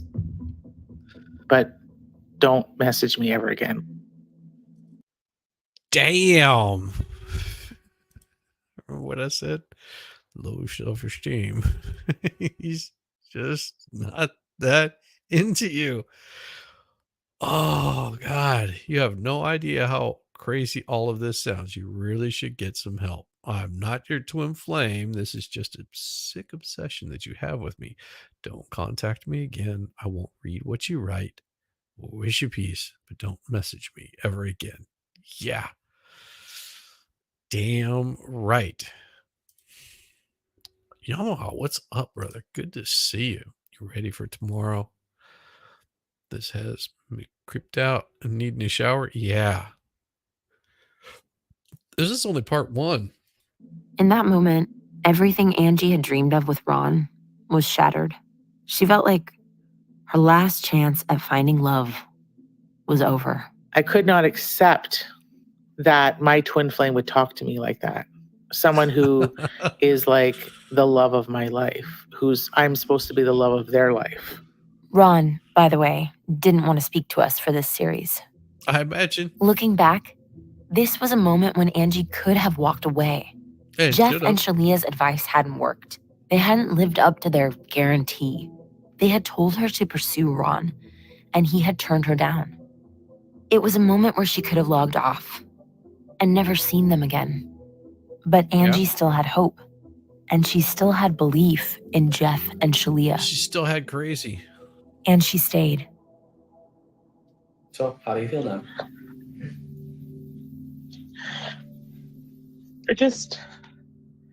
The thing is, I know how to fix this, but I don't know why I'm not fixing it. Oh, okay.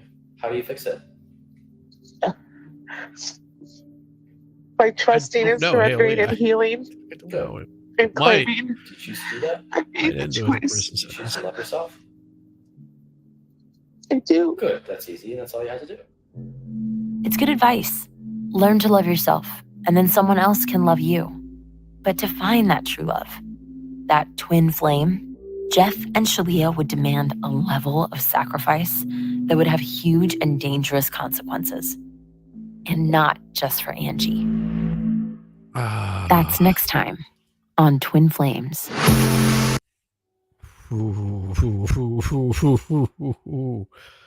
Oh boy. So you guys, what do you think so far?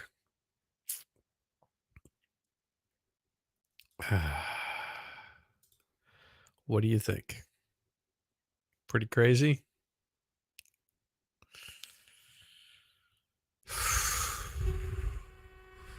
Yeah, I have to disagree with you.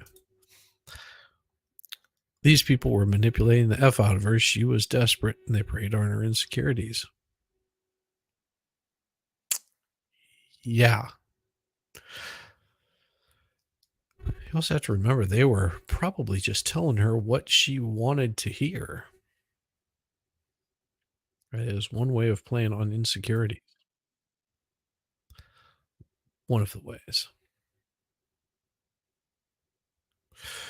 Whew. Well, here we go. Back to it. Part 2. I think it's accomplished. She basically instantly became obsessed even before the twin flame people came into it. Yes. Yeah. She said that she did. And then they made it worse. Yes. But you love us. My love slave, y'all won't back. I've never gotten to listen to you, but I'm going to listen to it once the stream is over. Oh yeah. No, not really. They're just giving advice, and that's what they would claim. It's up to you to take the advice or say no and turn it off and disregard. The advice of fools. And remember, she's still paying close to $2,000 a year for this advice. To find her true love. They told her what she wanted and needed to hear. Classic gaslighting. Absolutely. Abso-freaking-lutely. It's insane. It's in Apple Podcasts or the Wondery app to listen to Twin Flames early and ad-free. A listener note. This episode contains adult content and language. This may not be suitable for all listeners.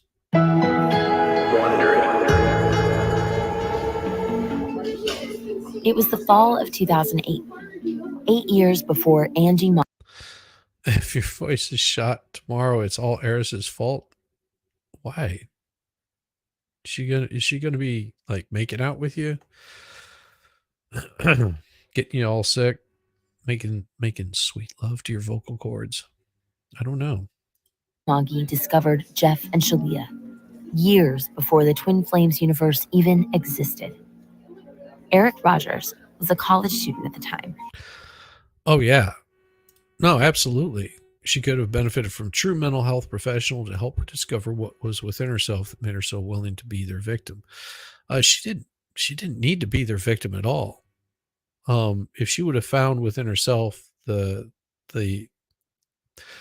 just taking care of herself a little bit more, looking like making an attempt to look nice, and exuding a little bit of self-confidence does go away. I had a roommate way back that was he had very little self-confidence, and we had gone into making the sweet love to at least 15 ladies in the YouTube. There you go. That's my throat would be tired too doing that. Yep, at least 15 ladies at the same time. Whew. No, this guy had very low self-esteem, and all it would have taken for him to gain more self-esteem is just to, let's see, bathe on a regular basis, wash his hair, clean up after himself, things like that. really small things probably would have done a lot for his mental well-being. And him and one of his other friends were hanging out at a bar, and I showed up, and they're just like, "Oh, you should see our waitress." I'm like, "Okay." It's like, "No, she's gorgeous." I'm like, "Well, did you get her number? Ask her out. See if she's single. What's going on?" "Oh, no. It's not like that." I was just like, "Well, you don't know until you ask." And they were just like, "Well, yeah, like you're going to get her phone number." She came over, asked for her phone number. She gave it to me. I mean, it was that difficult. Um, she was a single mom, and she hadn't been on a date in forever. Um, and that's all she wanted, was just to go out on a date. Wow, amazing that he passed up that opportunity. It's not hard, guys, girls. If you want to do something a little more than what you're doing. Make you feel better. Living with his family in Lapeer, Michigan. It was a typical Thursday, utterly unremarkable, until he got a text from his best friend. It's party time. Eric knew exactly what it meant. He jumped into action. It was a flurry of messages and activities to arrange rides, to arrange who's going to get the t-shirts. All of these side conversations started happening immediately to start the very important project of planning such an event. The next day, you have to say you're blaming her fully. She's in a mindset where she's a victim to her circumstances and was looking for something these people might believe what they preach. So she was all in. Yeah. Mm-mm. a bunch of excited college kids all piled into Eric's new Cadillac. I was so proud of this thing. Never mind that it was 10 years old and the head gaskets were going and all of that. They stopped to get some supplies. We grab all of the cheap grain alcohol that our college student budgets can afford. And they drove out to a housing complex at Western Michigan State University. Walk into this private entrance to this townhome-like thing, and then there's this big living room and kitchen. And the party began. But this wasn't just any regular college party. It marked a very special occasion for the guest of honor, Eric's best friend and the man of the hour, Jeff Ayan. We had very fancy, cheap white t-shirts with Sharpie written on them. Jeff lost it. Jeff lost it. As in his virginity. Jeff, up until and through college, had been in a fair number of relationships, but, to not mince words, had not slept with anyone. Wow, I know that guy right there. That was one of my old friends. Perhaps one day I can get those private readings by the hour. Ooh, damn, Yamaha. That sounds like an invite. Then at college, Jeff started dating someone pretty seriously. We all had agreed separately that when that happened, we were going to throw Jeff a party. Because, that's what friends are for. But also because Eric knew this was kind of a big deal for Jeff. It was an intentional choice of Jeff to wait a bit longer than some people. He wanted to find the right person and the right time. I don't know what he was looking for, and I don't know if he knows exactly what he was looking for, but he did put a lot of care and attention into relationships.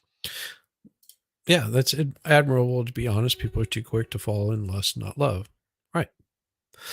And if you're wanting to hold out, putting out to the one that you believe that you love, then have at it.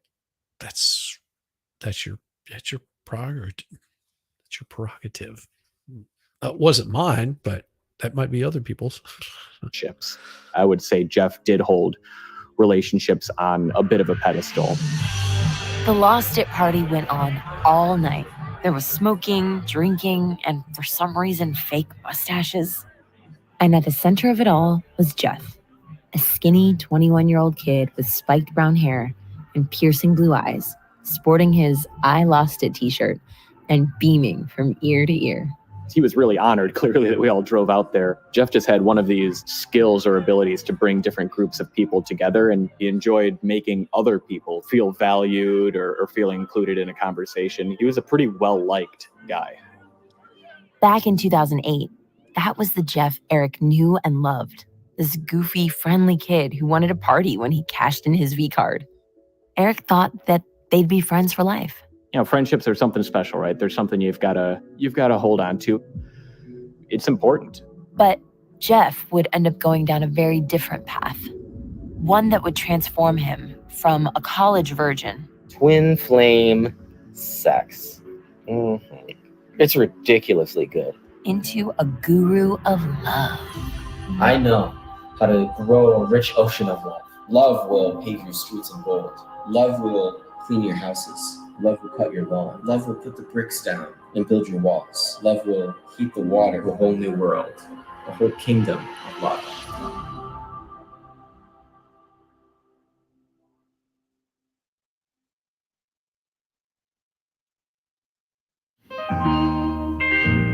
Wow. Big pause. From Wondery, I'm Stephanie Beatrice, and this is Twin Flames.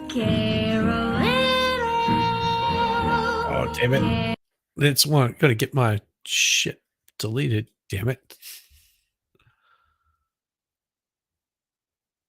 Son of a bitches. Gotta have a little.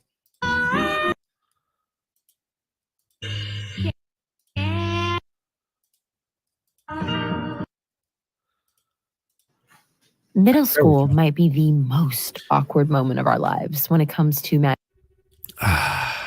at that.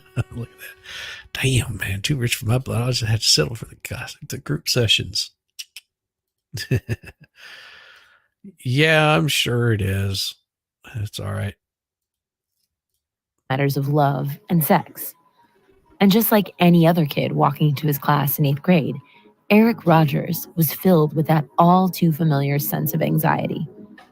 Across the room, he spotted a short kid with a mop of brown. Well, see, the good thing is I can come back because my stream won't be that long that I can just go in and delete that portion of it whenever I need to. Brown hair and emo bangs over his eyes. He had a brown shirt on that had monkeys on it. It was something comedic. I'm trying to remember exactly what it was. It was just some cartoon drawing of a monkey. Bananas were involved somehow, but I said, that guy looks like someone that I'm going to be friends with. They hit it off immediately. And from that day on, Eric would watch Jeff's slow transformation from awkward middle schooler to post-college virgin to a person who he barely recognized and ultimately couldn't trust. Eric and Jeff went to Lapeer West, a single-story brick building. There you go, Eris.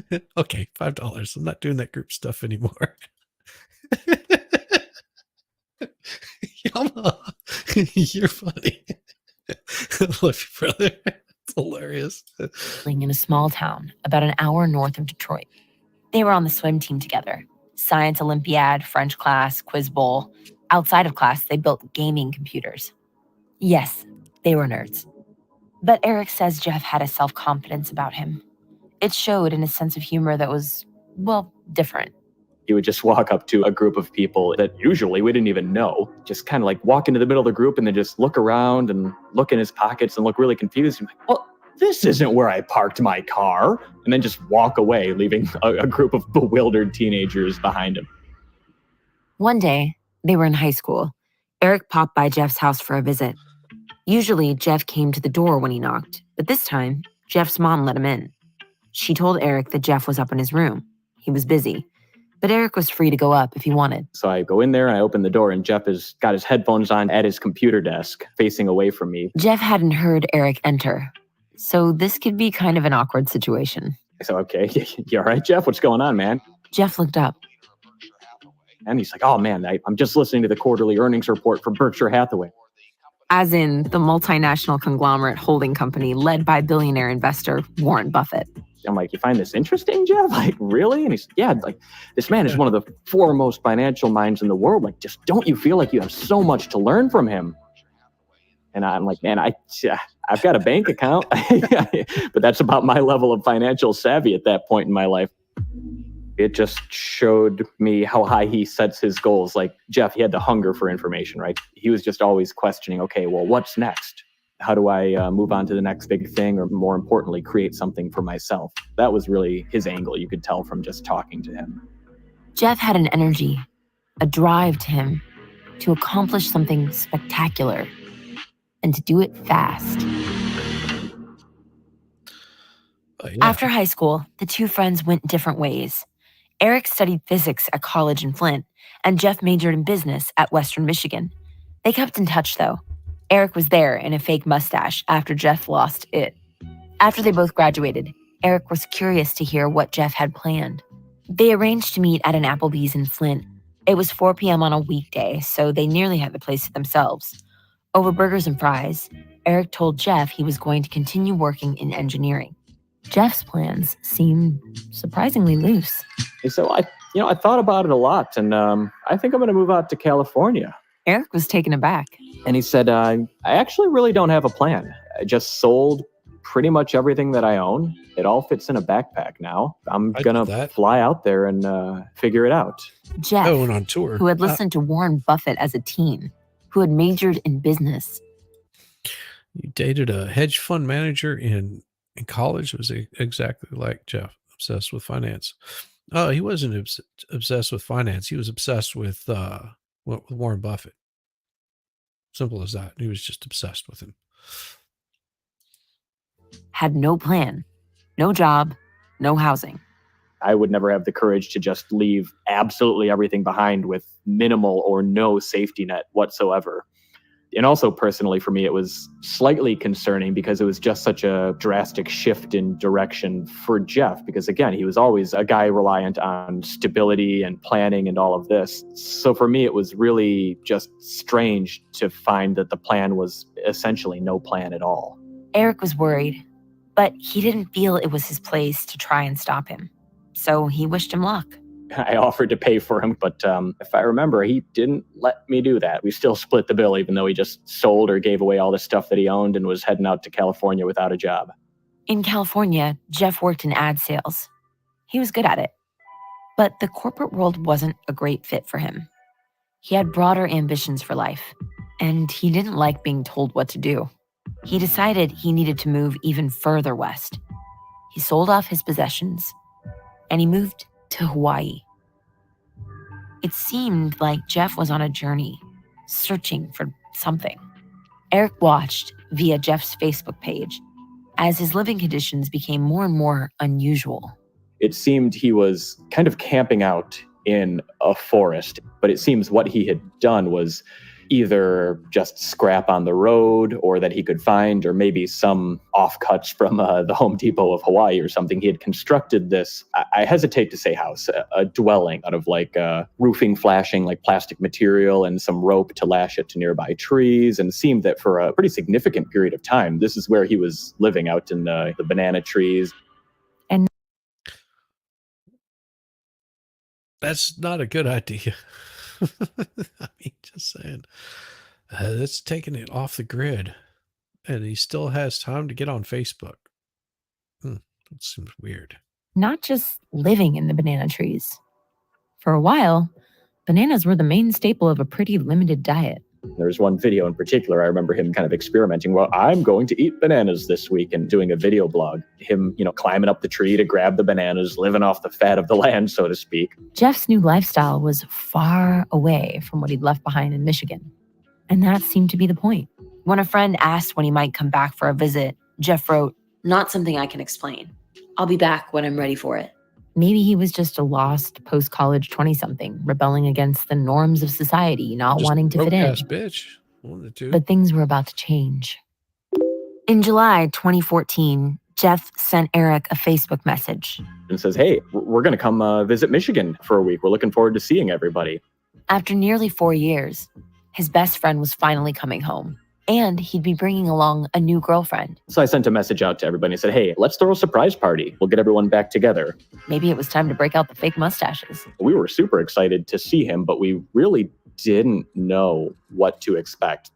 He was kind of diverging more and more societally or culturally or whatever from the rest of us, right? So we had increasingly less and less in common with him. But what he wasn't prepared for was just how much he had changed.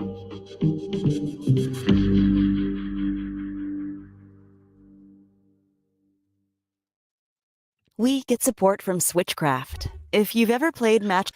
All right. Well, I'm not getting anything from them. So if you want to support these people right there, you can go there and join whatever to support Wondery. But I'm not doing them.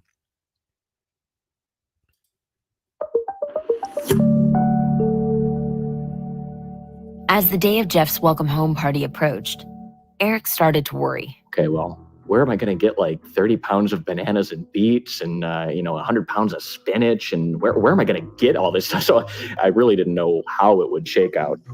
The evening of the party was warm. A group of about 20 people gathered on the back deck of Eric's family home, overlooking Lake Lapeer. Then, Jeff walked in. He looked kind of like Greek Jesus. He was quite tan and fit, the hair tied back in the man bun, just wearing kind of a simple t-shirt and pants and sandals. Next to him was a young woman with wavy brown hair. Eric recognized her immediately. Jeff had introduced them on Facebook a few months earlier. This was Jeff's new girlfriend, Shaleia. At first, it was just like the old days, but at times, Jeff's demeanor changed. He turned silent, watchful. Just really trying to delve into your soul, the eyes just boring into you. It was strange, borderline uncomfortable. Right, and it wasn't any easier talking to Shaleia either. Says, so Shaleia, what are your interests? What do you do for work? And Shaleia says, I'm an artist. And my mom says, oh, that's great. What kind of media do you work with? And Shaleia kind of looks at the ceiling a little bit and says, I don't know. After dinner, Jeff crossed his legs and sat in a yoga position. And some sort of peppermint oil that he would rub onto his forehead, something about the third eye that helps you be in tune with the universe, something to this effect. As for Shaleia, the two of them had something unique. Eric could see that much. Whatever Jeff was searching for, it seemed like he and Shaleia were on a similar path. That's right. And they were already sharing their love with the world in YouTube videos. Like, everything in my whole body knew, like, oh yeah, this is so right. My heart was beating so hard. I feel like so blessed to have met this woman and to be with this woman, have such an intimate connection with Shaleia. It would turn out the partnership was more than romantic. A few months later, after he got back, Jeff sent a Christmas message to his friends and family. This year, I met the love of my life, Shaleia Plant. We have been inseparable since, and shortly after meeting, learned of God's plan for us as a role model couple. They were starting a new business, Awakened Intimacy. We discovered a clear path for assisting people in finding their soulmates.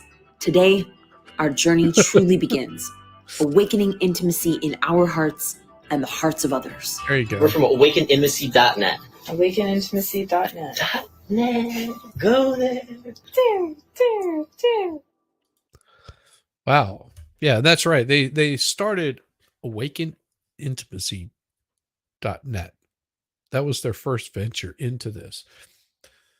I mean, sex sells. I mean,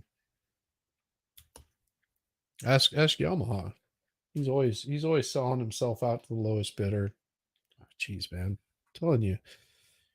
You should have stuck with the $3,000 an hour. You would have gotten a taker eventually. Like, it's expensive, but it's so worth it. Don't sell yourself short, brother. So yeah. Yes, she is. Another of Jeff's childhood friends, Carla, not her real name, by the way, had stayed in touch with him when he was away. He kept talking about his new girlfriend. She's so great. She's like my other half. She's amazing. We're so intuitive and connected. It was like he would move heaven and earth for her, I guess. Carla wasn't sure what to make of Jeff's new love interest, so she did what most people do. I face. Oh, isn't that wonderful? Oh, what I give him is worth so much more than $3,000 an hour. You should charge him more. Book stalker. Shaleia's Facebook page was full of tarot readings, astrology, and other new age ideas. Carla found out later Shaleia came from Canada and had been living in Sedona, Arizona. She'd studied there with a spiritual mentor and got involved in the alternative scene there. Intuitive healing, aura reading, yoga, and meditation circles. Tarot as reading. unconventional as some of their ideas seemed, Carla could see how their new business venture made sense.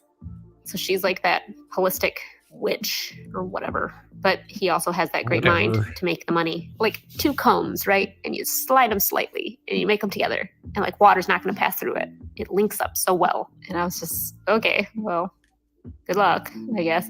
On May 10th of 2015, Jeff made an announcement on Facebook. Urgent update. I sold my computer. It's official. I'm coming home. Jeff was leaving Hawaii for good and moving home to Michigan. At first, Jeff and Shaleia planned to stay with his parents until they were able to get on their feet. But Jeff's friends were skeptical. Immediately, we see a couple red flags with this, right? How long is this going to work out? Jeff had a history of butting heads with his dad, a blue-collar first-generation American who enforced strict traditional values, hard work, financial responsibility, pulling yourself up by your bootstraps. This is where we get a bit of a betting pool going. The most serious of all wagers. It was 6 packs of beer or the like, of course.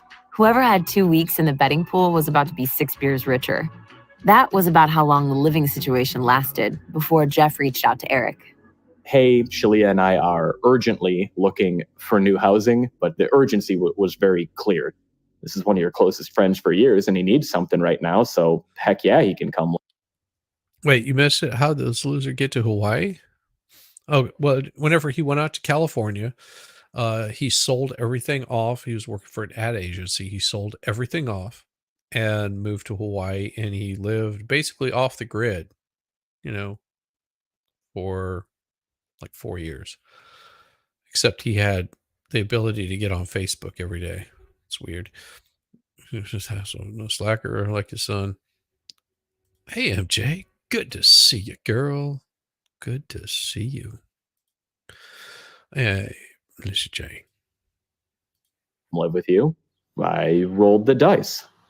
On a cloudy afternoon in May of 2015, Eric waited on the front porch. No idea what to expect. They were dropped off by a friend. All of his belongings were just in a backpack in the trunk. And then Jeff and I give each other a big hearty hug, and I welcome them into the home, and thus begins the living situation. They sat down together. There were a few things that needed to be hashed out. First on the agenda, food. And Jeff's like, we don't have so many restrictions. Basically, if it feels good, we eat it. I'm like, oh man, well, that's a relief.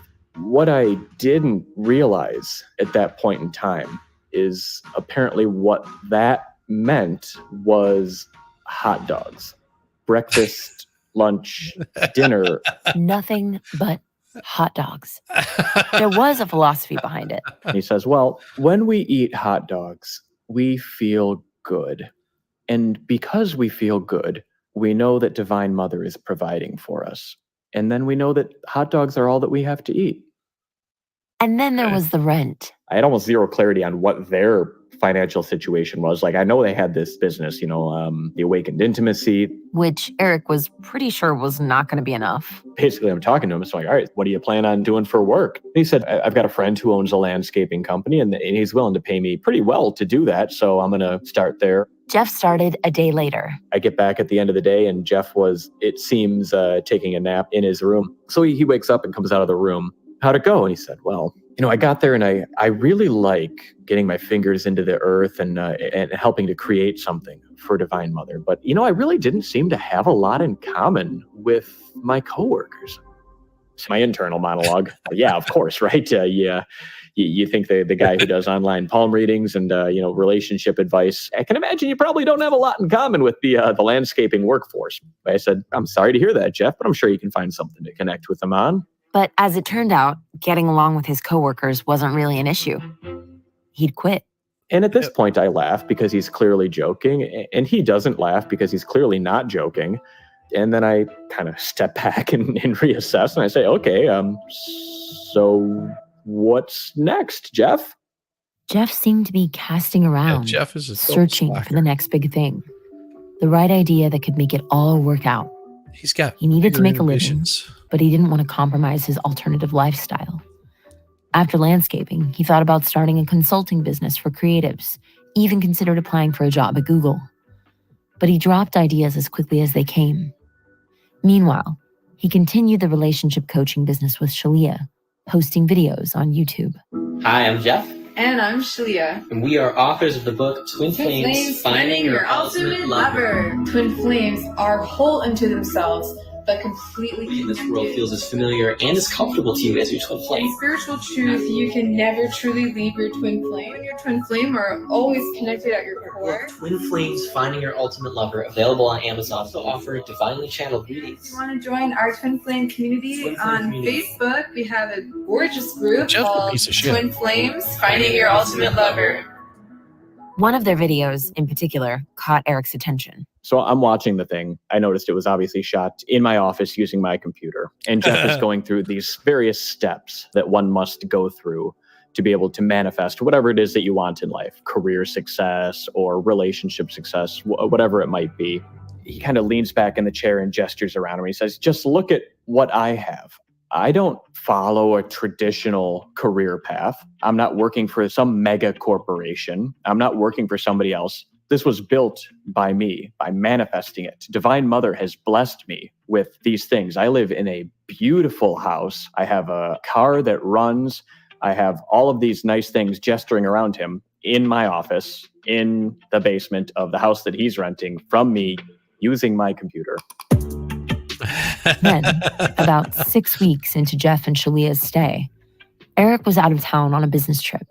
He woke in his hotel early one morning to countless notifications on his phone. Yes. Facebook messages, texts. That's the point we're getting to. He rubbed the sleep from his eyes and started scrolling through the messages from bewildered friends and family. It was Jeff's latest business idea. And I see that Jeff had made a Facebook post about this medical gift that he had. Jeff explained that physical illnesses were caused by mental trauma that people had experienced in childhood. Of course. And he could help them work through their trauma and heal them. And it goes so far as to have price lists at the bottom. So he was talking about, pricing based on the severity of the illness. It was there on the website, starting with $50 or so for a headache. But then the price list went up to, I forget the exact number, but something on the order of $15,000 for Jeff to cure cancer. And the comment thread on the post was exploding. An old friend of Jeff's, Justin Como, saw the post. Love it. His mom had been sick with cancer when they'd been in high school. So the entire school knew about that because it's a big deal. We weren't a huge school. I learned to drive by taking her to her surgeries because I was the only person that could take her. And so I mentioned that, you're preying on a very vulnerable group of people. He replied to Jeff's post. When his mother had been sick, he'd tried alternative therapies. I had pulled pork and pulled chicken and corn and onions, garlic, and bone broth. I made Brunswick stew. It's pretty damn awesome. I used it with a bunch of pulled pork I did over early on in the fall. So that was something I put together for my wife and I. She made cornbread tonight. Man, my nose is all stopped up. It would get crazy and crazier. Justin, you can say it. You can say it, Jamie. He's an asshole. Asshole. Sandwich in years. Oh. He bought a ton of the acai berry juice because at the time that's what was all over the internet of this can cure cancer. I think she had a bottle of it. She was entertaining me. But I remember that after she passed away, it was just so sad seeing this box of 12 cartons of the acai berry juice. And so I shared that story with him and said that, what you're doing isn't right. You really shouldn't be doing this. Then came Jeff's response. And I remember he said something, it was 2 sentences. It was I lost it there because he'd said, I'm really sorry for what happened to your mom. And I truly believe that if I were able to have spoken with her, I would have cured her cancer. Eric read the message in horror. I reach out to Justin and shoot him a quick message and say, hey, Justin, hope all's well. Class act response. But I got to tell you, man, you're not going to be able to talk any sense into him. I don't think you're going to be able to stop whatever freight train this is. Jeff had crossed a line. Still, Eric couldn't bring himself to kick Jeff and Shaleia out of his home. What? He'd never do that to one of his oldest friends. I would. But he did make them an offer. He'd pay them to leave early. Jeff's response was simple. Thank you for your time. It felt weird. It felt mildly insulting. It was the last conversation Eric ever had with his childhood friend. A couple of months later, I had a crazy roommate like that. It was he was cuckoo for Cocoa Puffs. He decided he wasn't going to pay rent one month. It was just like, well, you're out. See you. It was like, why are you kicking me out? Because you didn't pay rent. See you. Bye. Later. And this is what musicians do. Whenever you've got a bunch of musicians from other bands all in the same group, and it's crazy. Just, dude was not not smart. It's like, well, I'm not going to go homeless because you want to be homeless. It's not that was never my goal in life. Eric got a text message. We are all moved out. Key and garage door opener are on the counter. Linens are in the wash. Goodbye. And that was it. Eric was relieved that this chapter of his life was over. I have not eaten a hot dog since summer 2015. Used to love them. I can't, nope. Eric didn't think much of Jeff's prospects. Apart from YouTube, he had no real job. He'd cut off his family, he'd alienated his friends. Now, it wasn't Eric's problem. I had to try, so I don't regret it.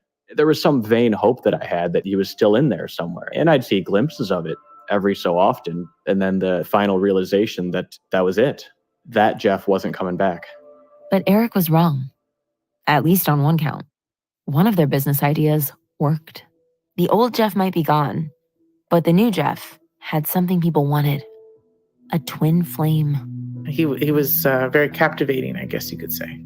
They just seemed like any other couple you'd see like at the coffee shop or something. Jeff just seemed like some young guy, not really hippie, but they were soft-spoken and they seemed like really kind and really nice. Jeff told their growing audience on YouTube that they were in what they called harmonious union. That was their mission work, to take people like a step above just being in twin flame union, but being in harmonious twin flame union.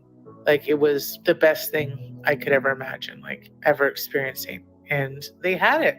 So it's like, yeah, I had proof. There was proof right there that they're going to do what they said they were going to do. In video after video, they share their story, how they had met. And I stop and I look behind me and it's Shaleia, and I just toss off my glasses and my hat and drop my sandals and I run towards her, and it was all over, man. Fallen in love. I really knew I loved you after our first Skype conversation because I couldn't stop thinking You let about yourself you. know you love me after that. No, I couldn't stop thinking about you after. I was like, he's the one. How they'd worked and struggled and fought for their twin flame.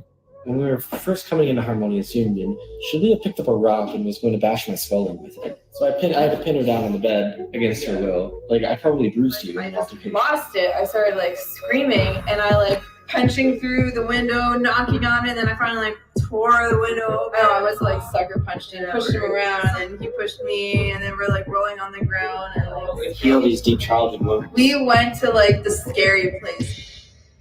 It was a great story. Angie and the others hung on every word. Yep. And listening to it gave Angie hope. If Jeff and Shaleia could make it work, despite all the challenges they had faced, maybe she could be with Ron one day. But soon, Angie and others would learn just how far they would have to go. I'm very upset, actually. And the plot thickens. Upsetting. I'm upset. Life is upsetting. It's so deep. So bad about? About Mink's threat with the police. Harmonious What union happened? gag you this. He threatened me with the police. Or threatened you with the police. Well, yeah, he said actually that he already contacted the police. Okay, you contacted. Jesus. How did that going around lately? Yeah. Okay. Don't worry, I'm not alone. Many people get contacted police about. So why did he contact the police about you? Because I won't leave him alone, he says. That's next time on Twin Flames. Oh my. You guys ready for the for the next one? Are you ready for the next one? Because it gets darker and darker and darker and darker and darker.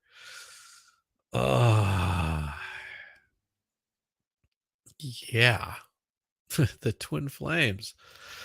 Going cuckoo for Cocoa Puffs. Are you ready for it? Jamie's just like, oh, for fuck's sake. Oh, this is making you so anxious. Well, I hope it doesn't make you too anxious. All right, here we go. We'll bring it back up. Part 2. Plus Part in 3. Apple Podcasts or the Wondery app to listen to always new people showing up. Jeff seemed to be getting more confident, dispensing advice left and right. Yeah. There was the woman whose twin flame was married to someone else. So right now, your problem is that he doesn't want to leave his wife. Scared to leave his wife. So where you went wrong here is you didn't keep going, you gave up.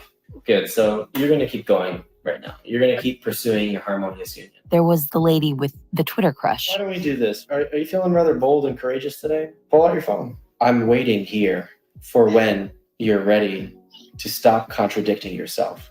Hashtag, I'm your twin flame dumbass. And then there was Katie. Congratulations on making it here. Glad to see you. Welcome to class. You did it. Katie's not her real name.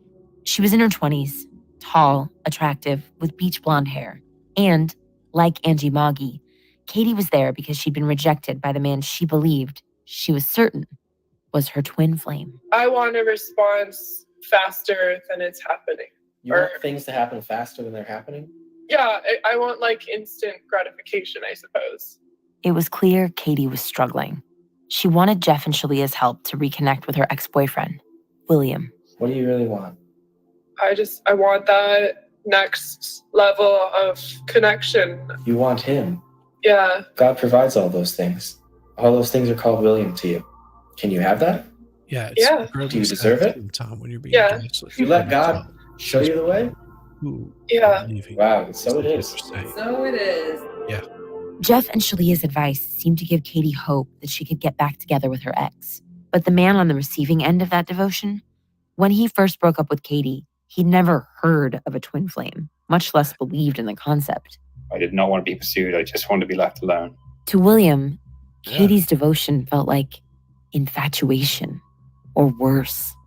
And it would set them on a collision course that would land one of them in a lot of trouble. Hello, this is a free call from an inmate at the San Francisco County Jail. Francisco County Jail. Whoa. That's the last thing you want to be hearing. William Chadwick was not looking for love. He was in his late 20s, tall, pretty good looking. When he arrived in San Francisco, he was always up for a good time. When I first moved here, I had a bit of a reputation among my friends in England as being a bit of a party boy. So naturally, when he heard about Burning Man, the annual art festival / survival challenge / orgy / rave in the Nevada desert. So, well, this sounds like the greatest party in the world. I have to go. Burning Man is filled with camps that attendees set up for one another. An art camp, an all-terrain desert vehicle camp, a camp where people shoot vodka into your face with a super soaker. Burning Man is a total riot.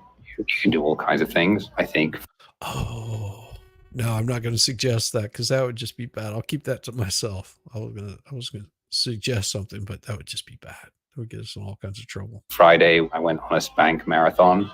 Yeah, a spank marathon. I got spanked at that camp, or I rolled the dice and I got a free cheese toasty. Fun. Anyway, Williams Camp had its own special little something going for it. We would give away a whole bunch of sushi and sake at a party on a certain evening of the week. If you're giving out sushi in the desert, you might want to rethink your plan. Just saying. People would come and take off their clothes and we'd put sushi on them, and then other strangers would eat sushi off them without their hands. William was standing in line, anxiously awaiting his opportunity to stick his mouth on a slice of naked-bodied desert sushi, when he saw Katie. There was a very tall girl next to me. What is a spank marathon? A spank marathon is a guy likes getting his ass spanked because he's been a bad boy. Jamie, are you gonna spank him, Jamie? Who was also standing in line. We looked at each other and our eyes met.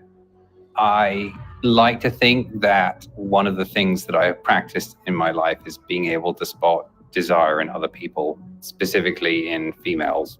The sorts of things I look out for is eye contact, face muscle movement, body language, that sort of thing. It was clear, that she sort of found me interesting. Within an hour, they were back at William's tent. Yeah. And that was pretty much where they spent the rest of the festival. Getting a little That could have bit been of it. But they kept in touch occasionally. anxious. And 3 years later, when Katie moved to San Francisco, they began dating. There were definitely things that I did appreciate. I mean, she liked going to the same events as me and, liked similar music. But it didn't last. William says there were always issues. He was a social butterfly, and Katie was a homebody. Katie didn't want to speak to us for this series. What's really awesome is my wife and I, we're both homebodies. It's wonderful. Man thinks he is all that, a bag of chips plus a soda. No, here's the thing. He is all that, plus a bag of soda. No, there's certain signals that women get off if they're interested in you. And he decided to pursue it with this girl. And this is where it's going. Just saying. So we only have William's side of the story. But he says he decided to end things. I said to her, look, with all due respect to you and whatever you're going through, I can't continue this. This is not working for me. Katie did not take the news well. She was extremely distraught, in denial, and kind of refused to accept it. And over the following weeks, Katie continued contacting William. Well, Eris, if I'm in a public setting with a woman, but whenever I was single, I could tell if they were interested within like the first few minutes. They give off signals. Women give off signals, as do men. But I confuse the piss out of most men. In fact, I do. And if they're interested, they'll give little signals. It might just be a flip of the hair, a look in the eyes, a certain way that they smile or pay attention to what you're saying. But if they're not interested, they also send off the same signals of, not being interested. And it's more of a subconscious thing, and you just pick up on it really, really, really, really, really quick. And sometimes you misread those signals. It happens. But it's not, it's not a proven science or some crap like that. There's a reason why before I met my wife, I was very successful in the opposite sex. Because, well, like I said, they give off certain signals. See? Oh, guys definitely knew whenever I was not interested. No, it's more than just to smile at you. There's certain things. And yes, guys will. I definitely knew whenever someone was not interested in me. It's not hard. It's not like there's any sort of science to it or anything. You just after dating or just getting to know women, you sort of pick up on certain little signals. And and sometimes even in the middle of pursuing someone, because they gave off these signals, you still are paying attention, because at any moment they could give that signal that is like, yeah, that was a big turnoff for me and I'm out. It's not uncommon that interest in you can turn just like that. And they say, nope, you said enough, I'm out. Just likes to have fun with me, huge flirt. There was a few men I was interested in because it was mostly male, has bang guys. Yeah. Male hose. That's right. It happens, But there would be the guys that you would be interested in, and they didn't have to be in a band. They didn't have to be hoes, but there was just something about them that you found interesting. That wasn't uncommon. I mean, it's pretty. Women are pretty easy to read. Not all of them, but on a general basis, most of them are. They do want your attention, and as you might want their attention.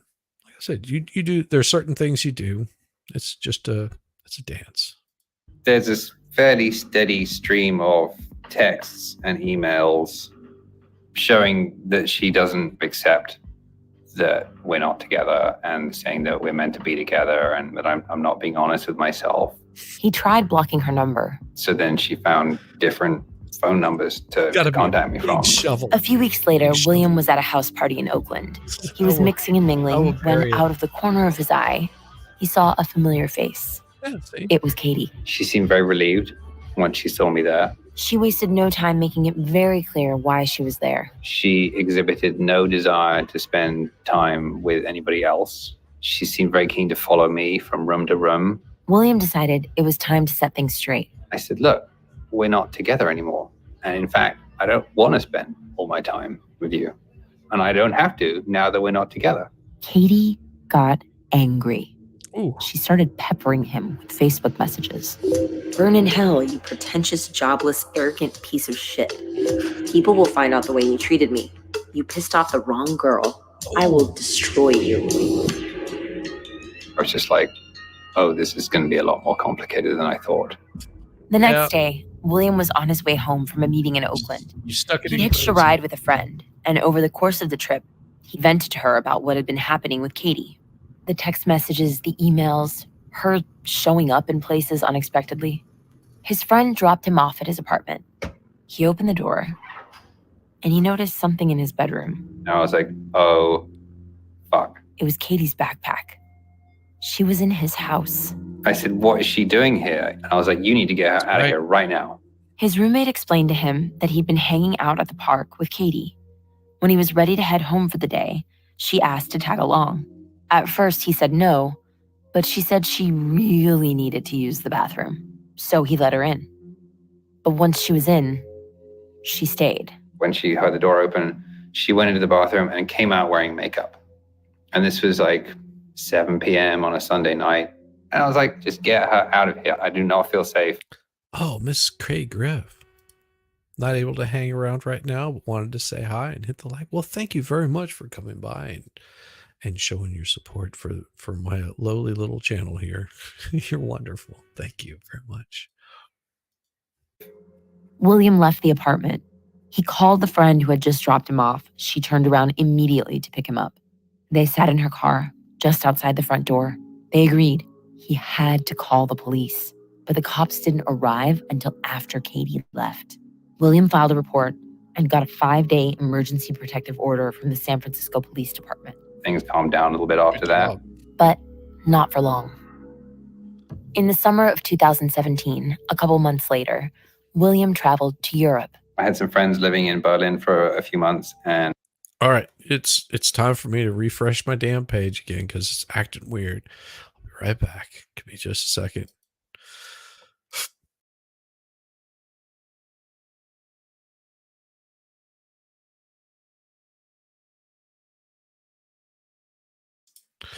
I think it's all the porn I download or something. Maybe that's what's causing. TRs come rolling in. Yeah. TRs definitely come rolling in on this. I'm kidding.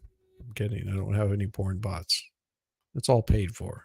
And heard great things about Berlin. I wanted to visit. Before he left, he posted on his Facebook page about the trip. He'd been there about a week when a German phone number showed up on his WhatsApp. He figured it was one of his new German friends. But when he picked up, the voice at the other end was Katie's. And she said, I'm in Berlin.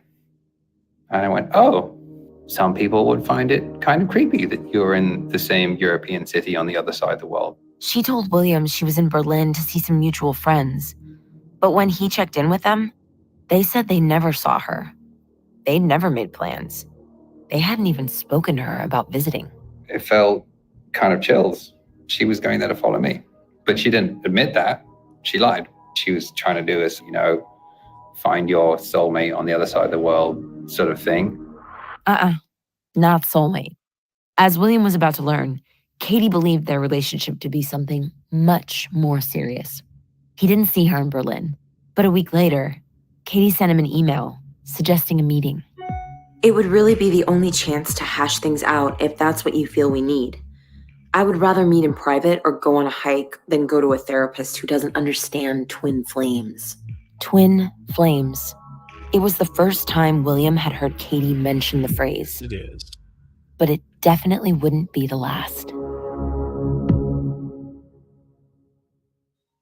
We get support from Osea. Finding skincare. Oh, Sia. But has also made my not have thought about. And don't forget to use loans, education costs, and everyday expenses. And here's a heads up that you might not have thought about. Having life insurance through your job may not calm and answer for you to get your till the end of this episode to hear. I made up. Katie started classes with Jeff and Shaleia in the fall of 2017, 7 months after William broke up with her. First question, is there anyone who can create in your reality for you? Yes, that is a ma'am. And who in the F has go to Berlin money? Yes. I think you so. That probably is. And if we put you guys together, you'll burn the whole world down. So all people damaged for you. Pretty much. And this is just the ones you know of. These are the ones that came forward. You without your consent. No. So this weird shit that's going down, it's probably because you're creating it right now then, somehow, right? At the center of Jeff and Shaleia's teachings was the idea that there's really only one person responsible for your reality. It was the basis of an exercise they'd like to do with the students. Use the mirror exercise to literally, piece by piece, reprogram your reality. Healing those upsets through the mirror exercise. Did the mirror exercise. Mirror it. Mirror it. Anytime you say a pronoun about someone else, I want you to turn around and say I, or me, or my, or myself. Because everyone outside you is mirroring an aspect of you. And if there's someone outside you that's really, really upsetting, they're just reflecting that part of you that you're doing to yourself. And this is some pretty profound shit. Whatever problems you were facing, whatever setbacks you were going through, the problems weren't external. They were internal. Problems at work, you have the power to change that. Problems with a family member, that's your choice too. Ex-boyfriend doesn't want to see you anymore? That's on you. You, and you alone, have the power to change your reality. And when you do, Jeff and Shaleia assured their students, good things would come to you. It was why they encouraged their followers to be bold. Jeff sometimes put it another way. Do you see the people maybe upset when you call them out on their bullshit? Don't be a twin flame pussy. Don't be a twin flame pussy. Don't be All a my twin friends flame pussy. didn't understand the connection I had. Victoria Bonilla had experienced the same thing Katie had with William. Rejected by someone with whom she'd felt a Oh, nice. Just make sure you put the tinfoil hat on this head. Just saying. deep connection. And Victoria's friends at home just didn't get it. They were all just very black and white of, you need to end it. You need to move on. You need to let this go. You need to date somebody else. Yeah. And so I found a group of people that wouldn't tell me that. Victoria was in her early 30s. She lived in Birmingham, Alabama, where she worked in property management. Even if the rest of the world thought they were going too far, her friends in Twin Flames universe knew that they had a higher purpose. Yes, it is. That they were pursuing the love of their life. It became this like badge of honor of like, well, my twin flame blocked me today. And people will be like, oh my God, congratulations. Like you triggered them so much because they love you so much that they had to block you. By February 2018, Katie was also beginning to accept Jeff and Shaleia's ideas. Let's find the real upset. What's the real problem here? communicating to myself. You're pointing at yourself too much here. Okay. You're not willing to like communicating to myself. See, this is why upspeak really pisses me off. Because wait, you're asking me a question like you want me to validate your answer. Just so aggravating. Like say what you want. Yeah, maybe it's I realized it when I was at the beach with a friend the other day that I was still kind of talking about William and sort of asking for permission to allow it to happen, where instead I should give that power to myself. Okay, so what do you want? I want to see my twin flame. Yay! A few weeks later, William was out at one of his favorite clubs. He'd found a woman to dance with, when all of a sudden, there was Katie. Again. Before I knew it, my ex had come from the other side of the room to stand like 6 inches away from us. William's dance partner didn't know the situation, why this woman was all up in her grill, but she tried to be nice. She offered Katie a drink from her water bottle, and Katie smacked the bottle of water out of her hand.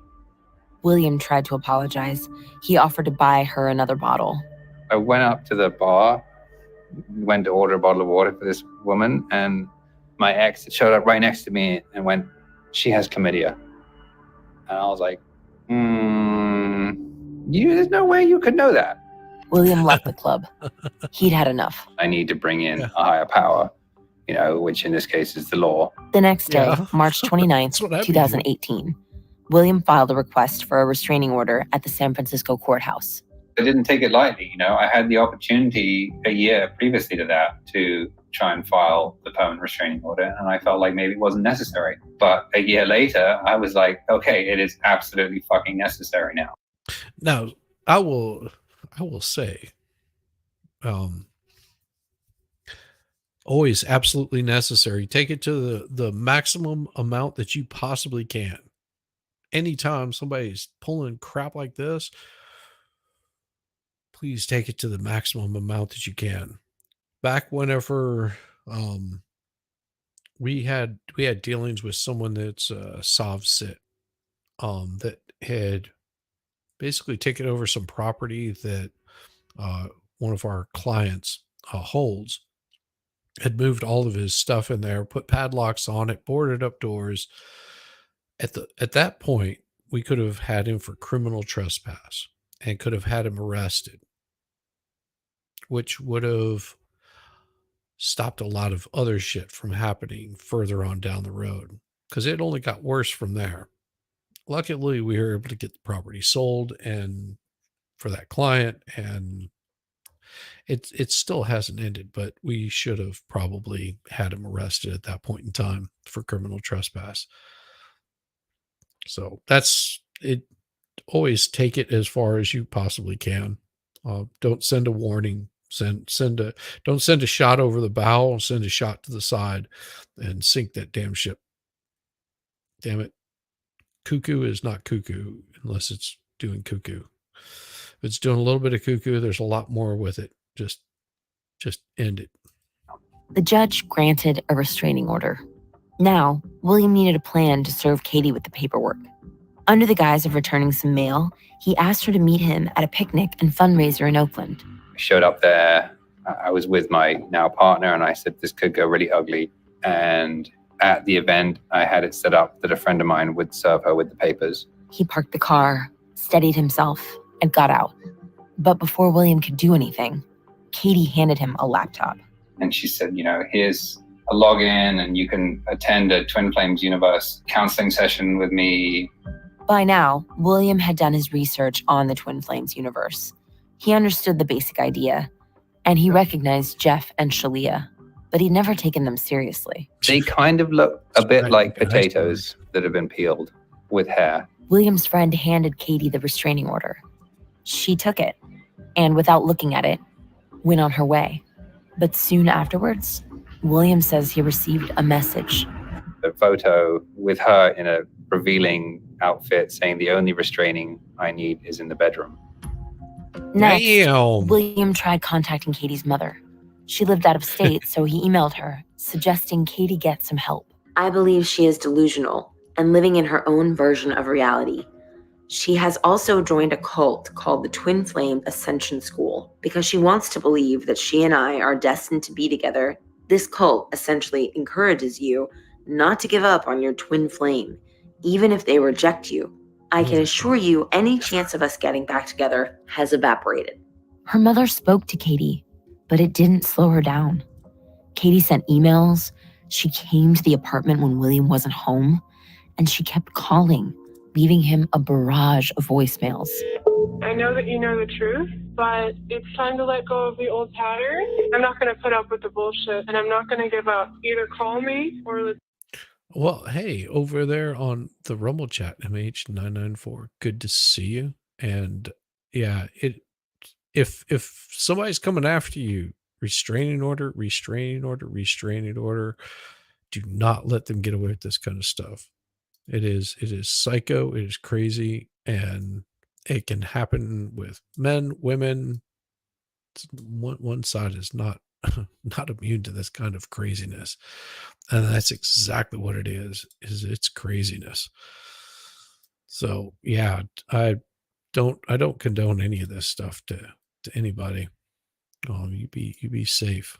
If someone's acting crazy towards you, get them the hell locked the hell up and don't deal with them, that crazy stuff. It's not good at all. Well, she just loved him so much. Watch out, that crackpot. Yeah, that's it right there. me, or I will have to show up somewhere. Meanwhile, in her Twin Flames classes, Katie was sharing what she was doing with Jeff and Shaleia. I have been standing up to my twin flame bully. How's that feel? Really great. Really, really great. I've had to be I had to set boundaries. So I set a boundary, and then the next day he calls my parents. So I guess I'm just not sure if what I'm doing is right, or... Do you feel like you're following your heart? Are you honoring you? Yeah. Good. Is that enough? Does it require any more than that? No. It continued the following week. But now I'm seeing that he wants me to boss him around a little bit. And how would that feel for you to boss him around? Great. I'm excited to start that. You like doing a little bossing around sometimes. After the class, Katie kept on trying to contact William.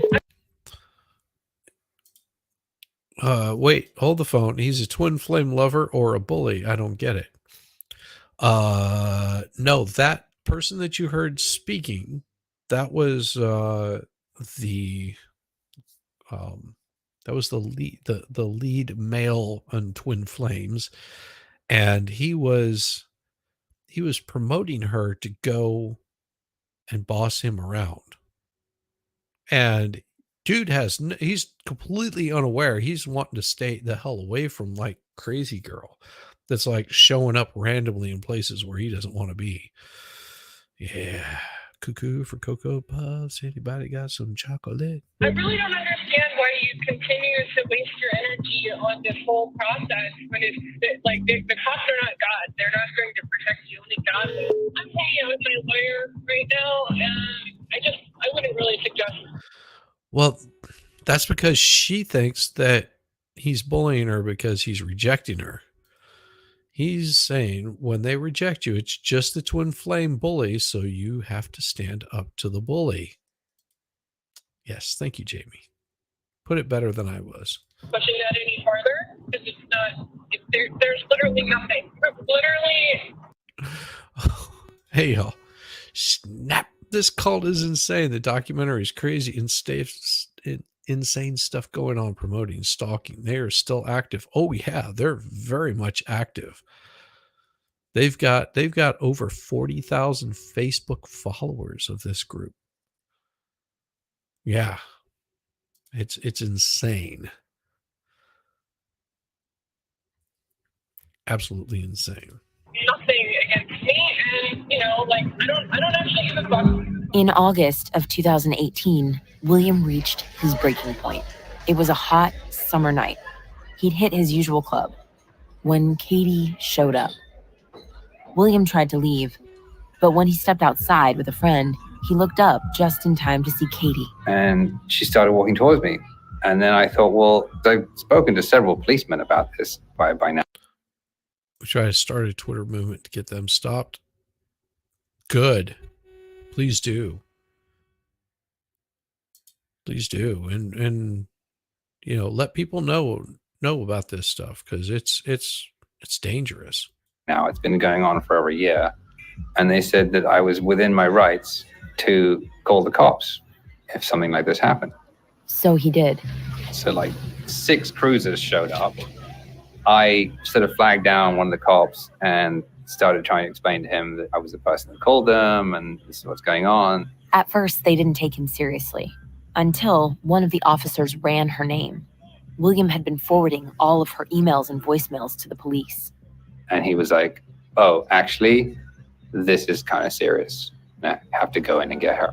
The police brought Katie out of the club, led her to the back of a police car, and handcuffed her. They arrested her in front of everyone. William went home and tried to get to sleep. Then my phone starts blowing up at 4:30 in the morning, and it's from an unregistered number or blocked number or something like that. So I let it ring, and I think I got a voicemail, but it was fairly clear that she was trying to call me from jail, and she just kept calling and kept calling. Hello, this is a free call from an inmate at the San Francisco County Jail. This call is from a correction facility. It was just like, just leave me alone. And she just wouldn't do it, not even sending her to jail. Gave her a hint. Your call was not accepted. Please try again later. A couple of weeks later, William made his way to the front of the courtroom in the San Francisco Hall of Justice. I had to just focus on putting one foot in front of the other, just making sure that, I didn't trip up or walk into something. It's kind of like walking on stage. You want to make sure that you don't spoil your own entrance. As he approached the witness stand, he walked right past Katie, who was sitting next to her attorney wearing an orange jumpsuit. You could feel her gaze burning into the side of my head. He was sworn in, and he sat down, facing the defendant. I didn't want to make eye contact with her at all, which, was made harder by the fact that she was about 10 feet directly in front of me. The prosecutor began his questions. He asked about William and Katie's relationship and breakup. He asked about the emails and voicemails and about Katie's showing up wherever he was. Then he looked at William. Did the defendant ever explain to you why she continued contacting you, despite having been served with a restraining order? I responded that I felt like she believed that we were in some kind of cosmic relationship called a twin flame relationship. And Mind of Monsters, if you want to reach out to me, feel free. I can be found on Twitter. My email address is located in my stuff. So yeah, reach out. Tell me about it. We'll talk. And what is twin flame? I said, as far as I can tell, it's some form of cult. The room was like, what the hell is this guy talking about? It did feel like I kind of dropped a bombshell, because this was probably new territory for most people in the room. Finally, the prosecutor reached the end of his questions. The assistant DA asked me, said, so, after all these things that have happened, why is it that you're bringing this now? He sort of lost it a little bit. And I said, well, because I'm afraid. Yeah. And I felt this chill down my spine. I hadn't really said that to anyone, in the past, but it's how I felt. Unless somebody was going to stop her, I didn't see her stopping herself. Bail was set at $150,000. Katie was charged with 17 counts related to harassing, stalking, and violating the restraining order.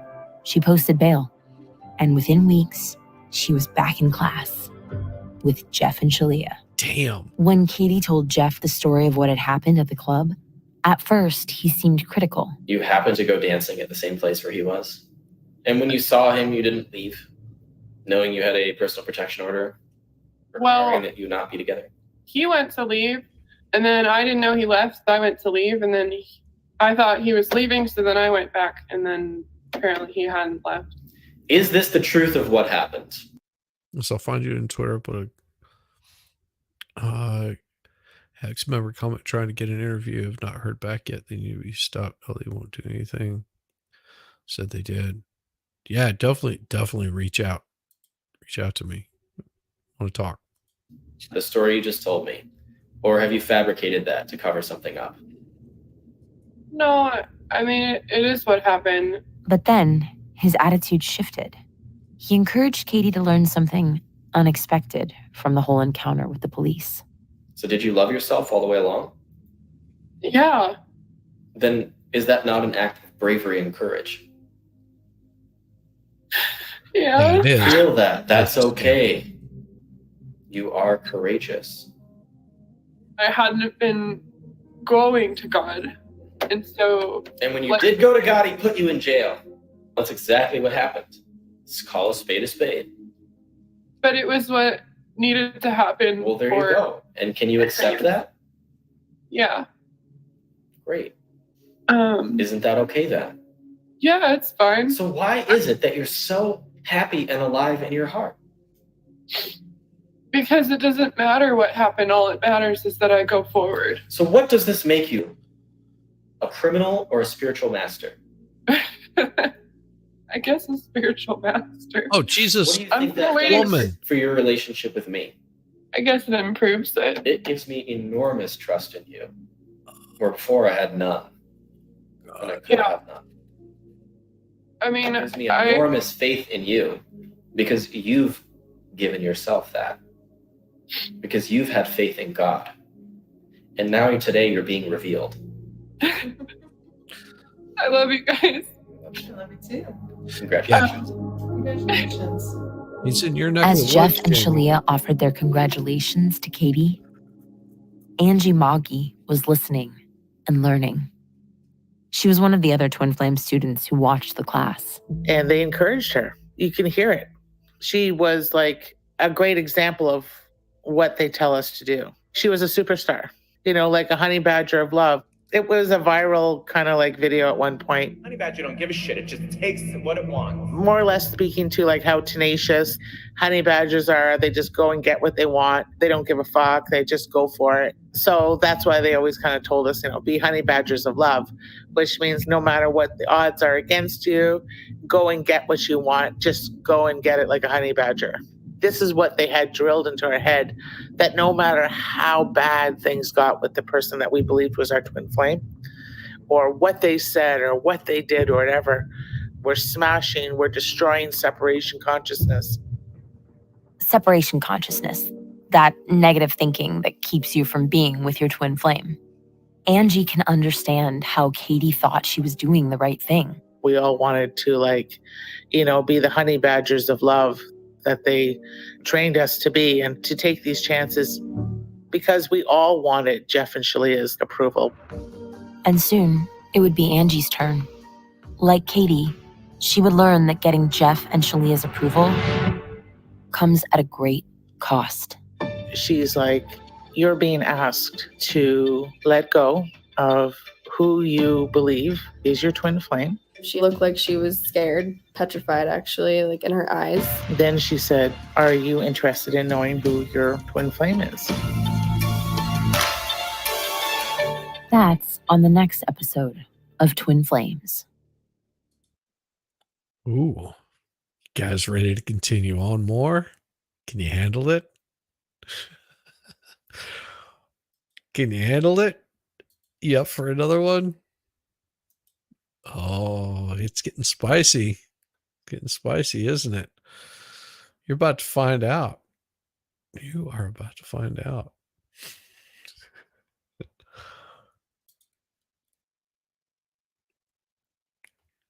Oh my God. Yeah, MH over there on the Rumble side. Yeah. Oh my God. It gets worse and worse and worse and worse and worse. Oh, you're having internet issues? Oh, I know. Yes, Jamie, it is absolutely crazy.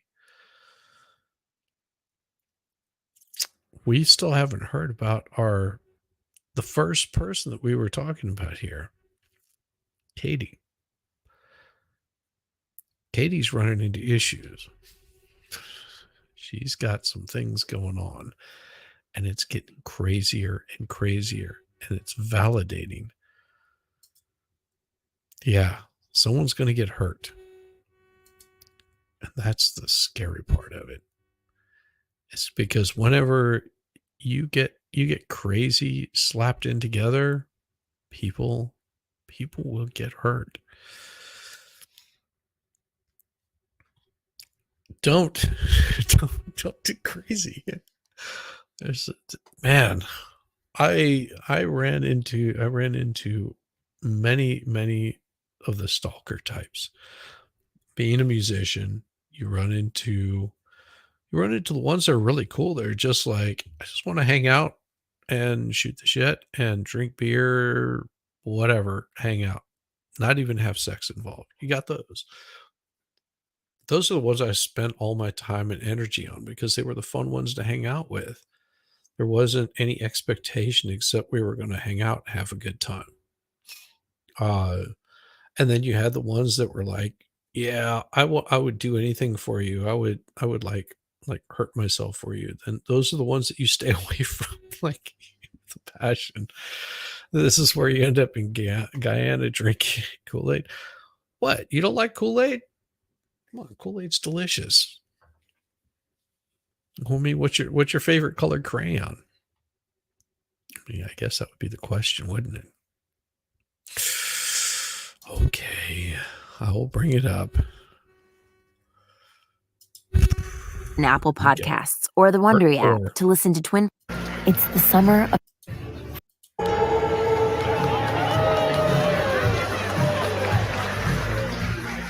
It's the summer of 2018. 2018. A wedding reception is in full swing. A beautiful end to a beautiful day. An intimate backyard celebration. Friends and family coming together to commemorate one of their own finding their forever love. The cake was multi-tiered perfection. The bouquet toss was a grudge match. And now, champagne is flowing. The bass is thumping. A soft summer breeze cuts through the... Are you serious? Before you were married with kids, you sang and played in a band, and all these crews would just follow us around after the gig ended. Something about music drives people wild. So, Haley, I have a good friend here in Atlanta. He had a singer that would come up and sing with him. And they would do like Jackson, Johnny Cash and June Cash. They would do songs like that. She had just a wonderful voice. But she was constantly, the reason what she stopped doing it is because she was constantly bombarded with crazy men. Because she was beautiful, she was young, but she also was married and had 3 kids. You know, so it was a little creepy for her. Oh, MH994, if you're going through some of this shit right now, reach out to someone, get the temporary restraining orders, get permanent restraining orders, whatever you need to do. Got to get away from crazy. Over on the Rumble side, I see you over there. That's it is no laughing business because it can turn very bad very quickly. And if you're in danger or feel that you're in danger, you get that stuff taken care of immediately. Yeah. Please. You like green crayons? I'm told them how to get them a vegetable and it helped the MRE slide through. See, I like the orange ones. It kept the scabies at bay. Yeah, Netflix has a 3-part documentary on it. It's insane. They have a toxic relationship or trying to put others together. Yes, absolutely. It is insane. No, he does look like a second-rate cousin of Jesus, and I've got the I've got the little picture of them here somewhere on one of these things. I've got a couple of tabs open. Pull it up. I'll show you what home chicken looks like, just so you have an idea of Cuckoo for Cocoa Puffs. That's not a good one.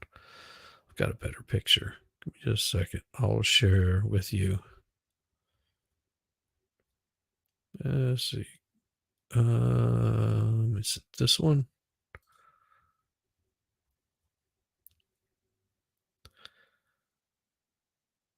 And she's gotten a little chunky too. I mean, it's okay if if you're a little chunky, but this is weird. Hey, Abomination, good to see you. All right, so we'll and I'll Google a little bit faces. It's not what you thought. Oh yeah. Pennyles keeps the chiggers and ticks off in the field. Don't ask. Yes, I hate. Oh God! And if you ever trying to get rid of chiggers, the best thing to use is nail polish. Just put nail polish right on top of where that chigger gets, and it'll that little bastard will suffocate and die. Yeah, I learned that from my grandmother. It's crazy. For those of that can't see, I will share it. So this is what the couple looks like. This is him and her. Yeah.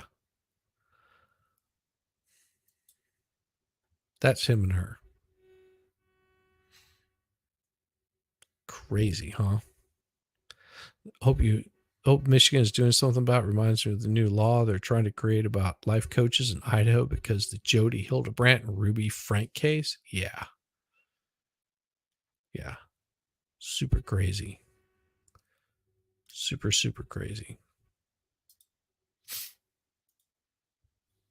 The throngs of partygoers on the packed dance floor.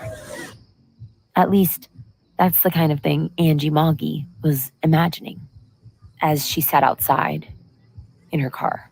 I just rolled down my windows and I could hear like the music playing and I could hear people laughing and having a good time. I could see the lights and the flashing and the people like cheering and stuff like that. I could hear it through the trees. Ron, the love of her life, the man she'd been told was her twin flame, was getting married to someone else. I just sat there torturing myself and just crying and crying, just trying to make sense of like how this all happened. Angie's dreams of finding forever love had never felt so far away. Ron was her work crush. He'd rejected her. But with the support of Jeff and Shaleia and her friends in Twin Flames universe, she wasn't ready to give up. She was determined to find her harmonious union. And soon, Jeff and Shaleia would have news for her. They had discovered her new twin flame, someone from inside the community.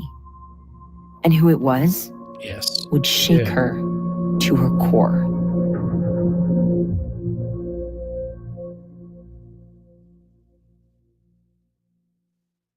It's gonna play music. I know it. I can feel it. And feminine. It had been over a year since Angie first joined Twin Flames. Not only was she not with Ron, he was now in a relationship with someone else. But even so, Angie carried on her Twin Flames lessons. Even though I felt hopeless, there was still some glimmer of hope that I would be with Ron. She kept working on her femininity, like Jeff and Shaleia had told her. I believe that I had the power to heal this and to change things, and that I had to just keep going, keep doing inner work. But there was another reason Angie stayed. I lost like pretty much all of my friends pretty early on joining the school.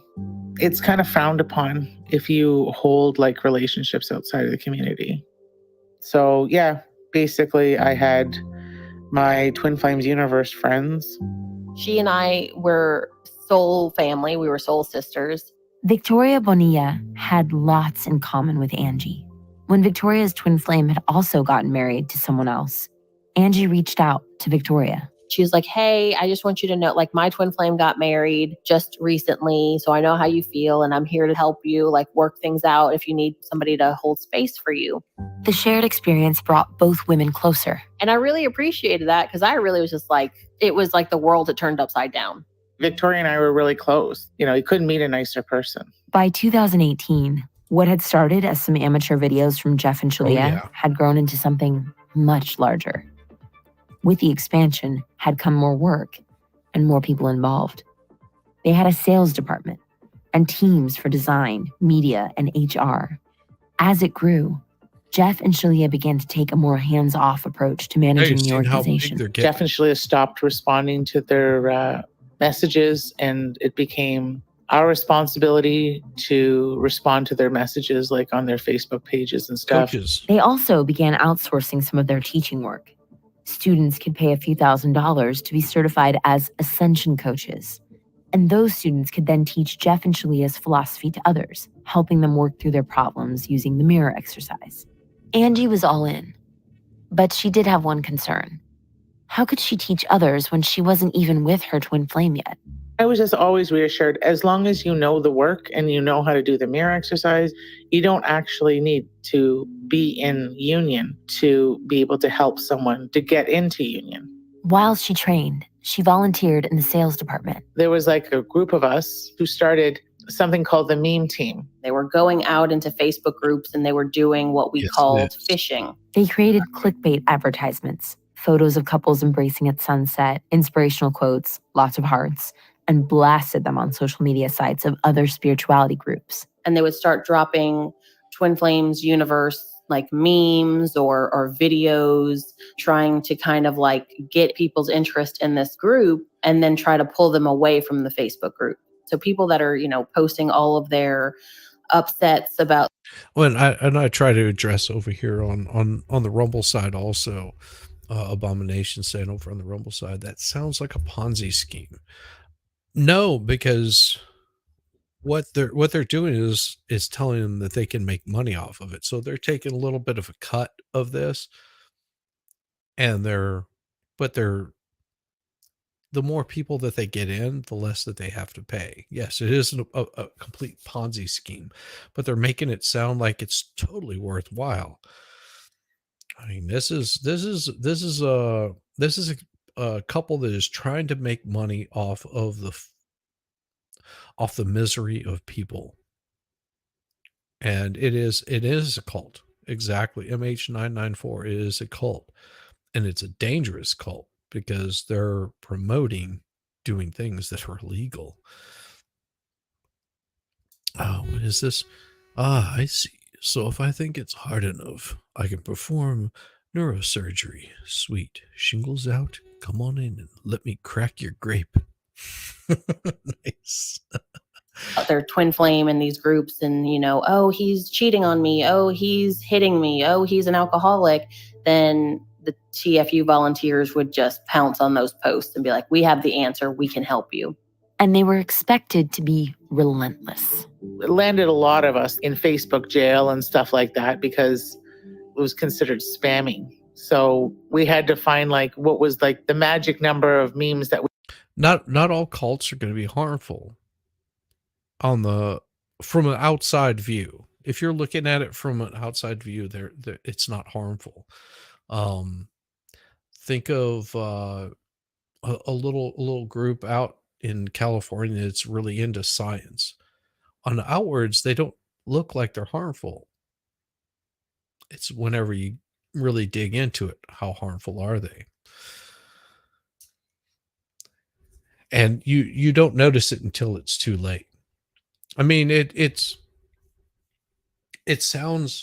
makes complete sense whenever you tell someone, you know, if you're looking to be with a particular person, reach out to them, tell them how you feel, show up, you know, give the input that you need. It's whenever they receive rejection that these people are not accepting rejection. And that's that's a danger. And abomination, I guess it's probably because all the popular cults I heard of have been bad. Well, you've heard of Christianity. A lot of people following a dude named Jesus. That's not bad. It's not like nobody's ever died over that. We could share a day without getting like banned. Angie and Victoria found themselves devoting more and more hours to the group. Jeff and Shaleia were really pushing this idea of, if you love God, if you love me, if you love this work, to love us is to share our work with people. And so in my heart, I was like, no wonder I'm not getting my twin. Yeah, so far, and you're right, Eris. So far, these chicks seem to be at a low point in their lives, rejection or bad previous relationships, something. And they have preyed on them. Absolutely. And it's not hard to give positive reinforcement. Like what you're doing is correct. And it would have been probably more helpful if someone had said, no, what you're doing is incorrect.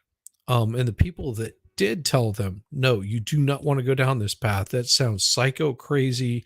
Don't do this. They would ignore those and focus it on the people that agreed with them and told them to pursue that. It's good. It's bad you got to have limits. True Christianity does do that. Oh, nay, shizzy. Many have died over religion, even Christianity. No, never. No, never. Christianity has never killed anybody. They're such a peaceful religion. Twin flame because I'm not giving to God what he deserves. So I would constantly try, like, what can I do? How can I volunteer? So Victoria helped set up free consultations, introductory sessions that could be used to hook people to buy paid courses. Then the salespeople took over. For an all-class pass, price $2,222, the seller could earn a 10% commission, more than $200 for them, and much more for Jeff and Shaleia. And from the looks of things, they seem to be raking it in. 5 years after their hot dog-only diet at Eric Rogers' house, Jeff and Shaleia moved into a sprawling 5-bedroom mansion near Traverse City, Michigan. Did I show the picture? Oh my gosh. See, I'm slacking off. I should show you the picture of that one because it's a very tiny little place. It's not anything humongous or gigantic. It's a tiny little shack. It really is. It is so tiny. I mean, let me see if I can pull it up here because you would just say, oh, that's such a small, just it's a love shack. That's what they call it. They call it the love shack. Let me see if I've got it here. Oh, well, I'm not showing that picture. That's a little creepy. It's all the porn bots. I'm sorry. They just keep attacking me. I don't understand why they're doing that. They're so interested in me, and I'm not that interesting. Is this it? Nope, that's not it. Damn it. I'm so horrible at this. Damn it, Shizzy, do not get that song stuck in my head again. I had to talk to my stepmom last night. She's born again. I've had the same fight with her. Oi. Oh, I mean, I will say that religion is not a bad thing to have. A belief in something is better than a belief in nothing. And it is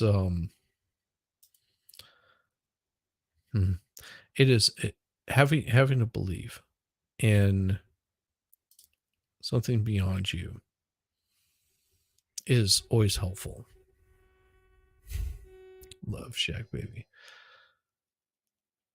At the love, man, God damn it, what's his name? The lead singer of the B-52s. such a flaming homosexual, but he is just absolutely cool as all get out.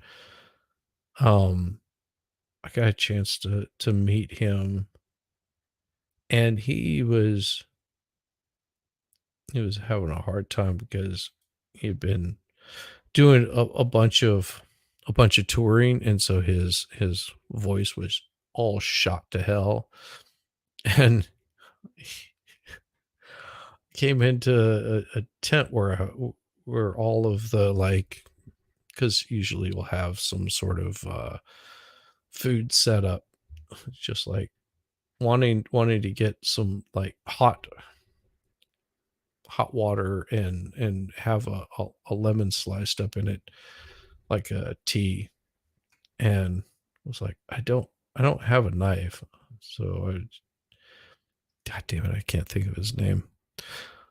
Ended up giving, breaking out my knife and cutting him open a thing. And he was just like, oh, dude, you're like a godsend. Thank you so much, very much, because this sucks so much, having a sore throat. I don't have it. I'll show the picture later on. Tin roof rested.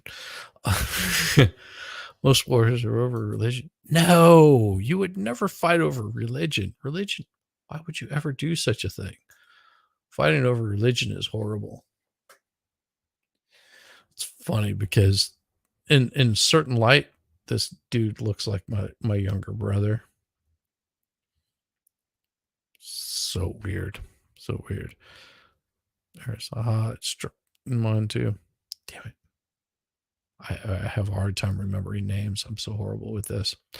I'll just continue playing. Jeff often boasted about his Porsche, his sick-ass Corvette, Shaleia's expensive jewelry. He said every dollar they had represented a gift. Oh, I know what it was. It was the Rock and Roll Hall of Fame. They were the B-52s are being inducted into that, and it was one that they were having in Macon.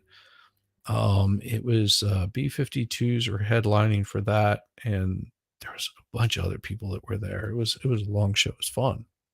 B-52s.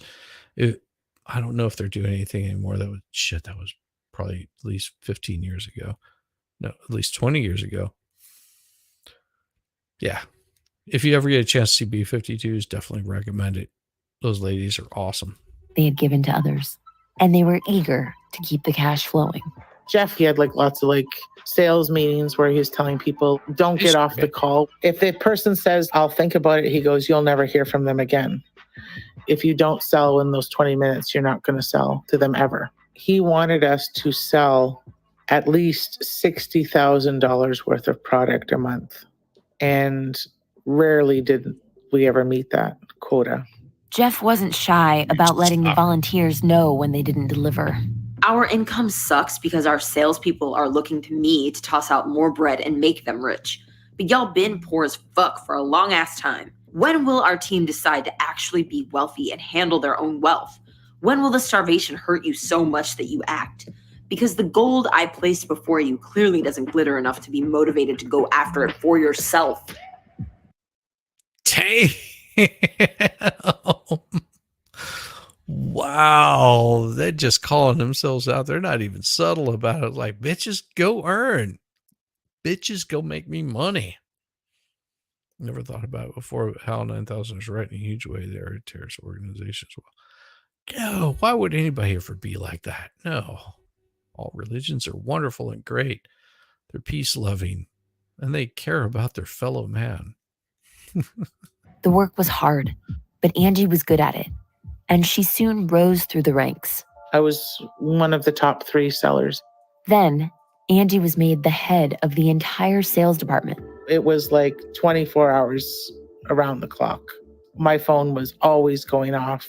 It was like always one thing or another, and I had to be like available right then and there. It was full-time, unpaid work.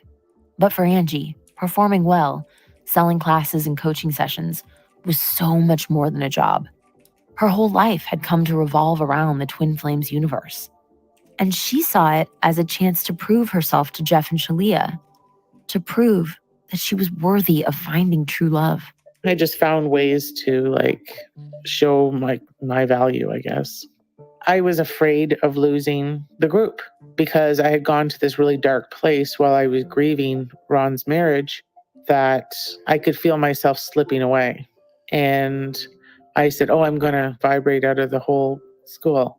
And then I will never, ever be with Ron. And so I became more afraid of losing Twin Flames universe than I did anything else. And just when it seemed like that love that she had desired for so long was never going to happen, something unexpected came along. Divine intervention was on its way. In December 2018, Jeff introduced 2 new students to their online class. Hi guys, how are you? An attractive young couple stared back. Oh, wow. That's pretty cool. Remove money from religion. What if you left? They even have money when people saying you can be saved over the TV if you give them $19.95. Well, shit. They're selling themselves short. I can tell you can be saved if you send like $50. Damn it. They're cheap. They're cheap bastards. $50 you can be saved. I'm kidding. No, you can't. Oh, hell no. 24/7 on call, no pay, bitch. You need mental health profession. Bad. Damn right. They need it. Vibrate out. Maybe they solve some of her problems. Yeah. You guys are vicious. These guys, and over on the Rumble side, these guys made people pay money, sit through classes, then work full time without pay. Damn, I'd be out of there so fast. No, because damn it. Here's the trick to it, is they're basically saying, hey, we are going to teach you how to work through your problems. And because they haven't worked through their problems, they're still vulnerable. They haven't figured out that this person doesn't want to see them anymore, that if they spent all that time and energy just being themselves and being happy in life, and taking advantage of the good situations that come along, how fast that they could make friends, they could be in relationships, they could be in relationships with someone that wanted to be in a relationship with them. It doesn't take much. It really doesn't. And there's people that get really worked up over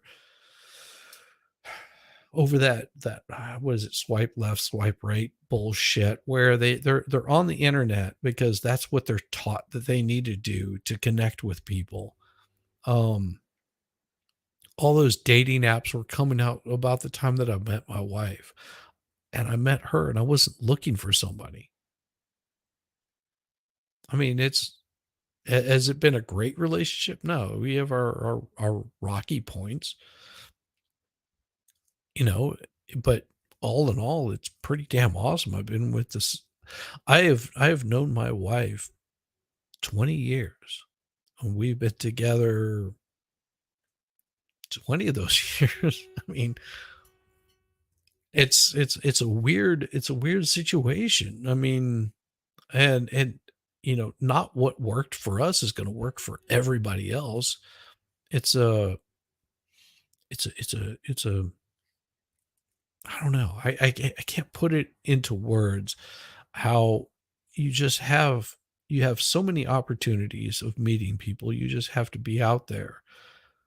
And whenever they say, oh, putting yourself out there, it's not like you're flaunting anything. You just are confident in what you're doing.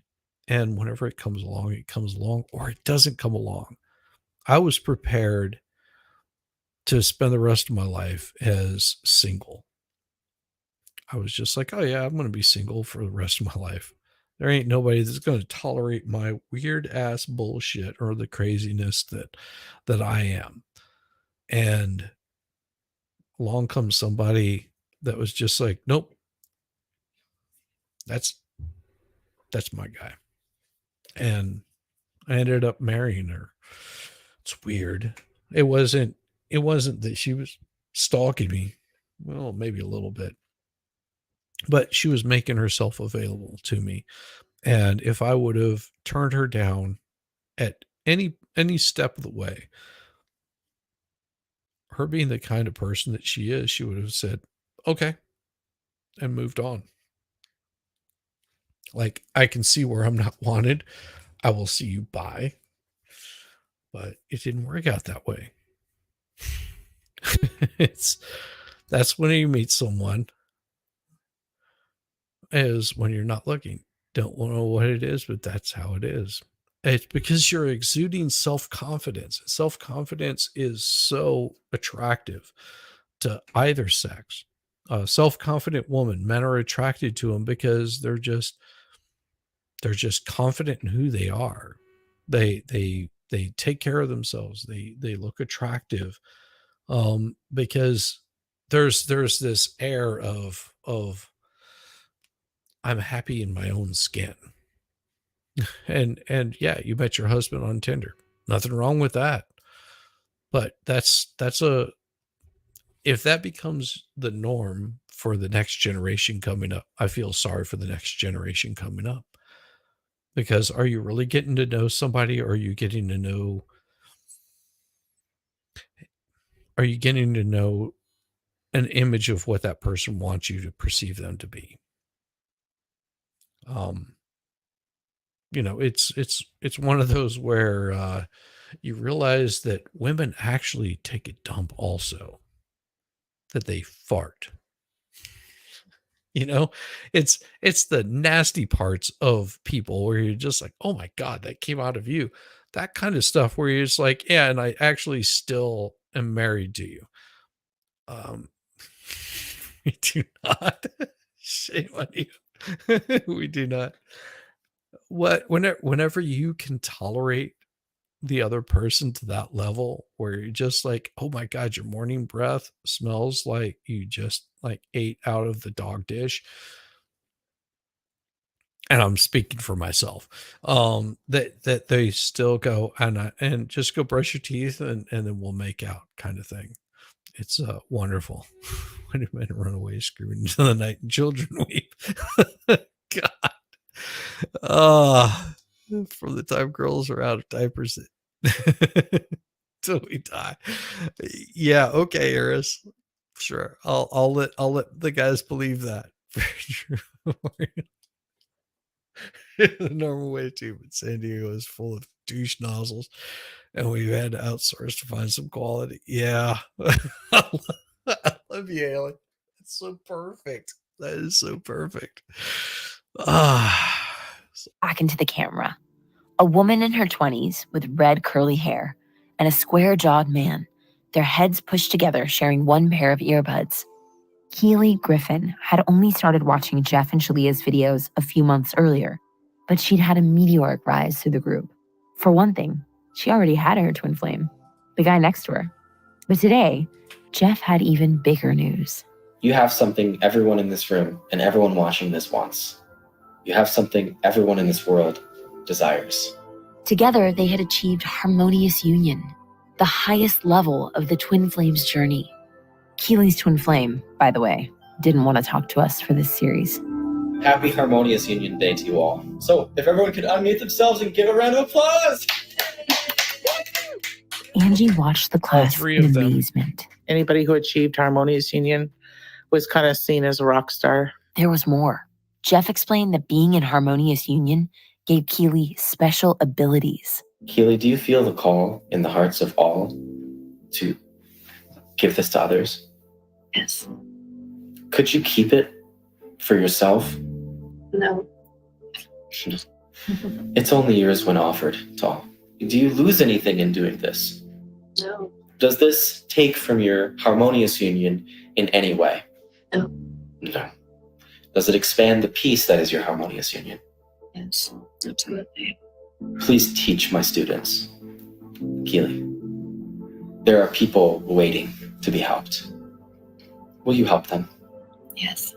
Jeff had practically anointed the new couple. Angie was excited and impressed by how much Keely had achieved, even though she was almost half Angie's age. I trusted her. I trusted her intuition. And together with her twin flame, Keely was just what Angie needed. They just seemed so grounded in the work. they were very inspiring. So I claimed them as my one and only coach. Angie didn't know it yet, but Keely was going to be the one who finally answered her prayers.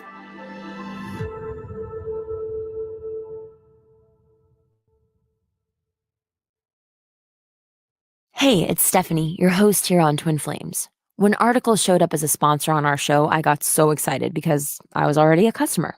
Article is the easiest way to make your space look beautiful. They have the most stunning furniture, and because they cut out the middleman and sell directly to you, you get that curation feel of a boutique store without the retail markups.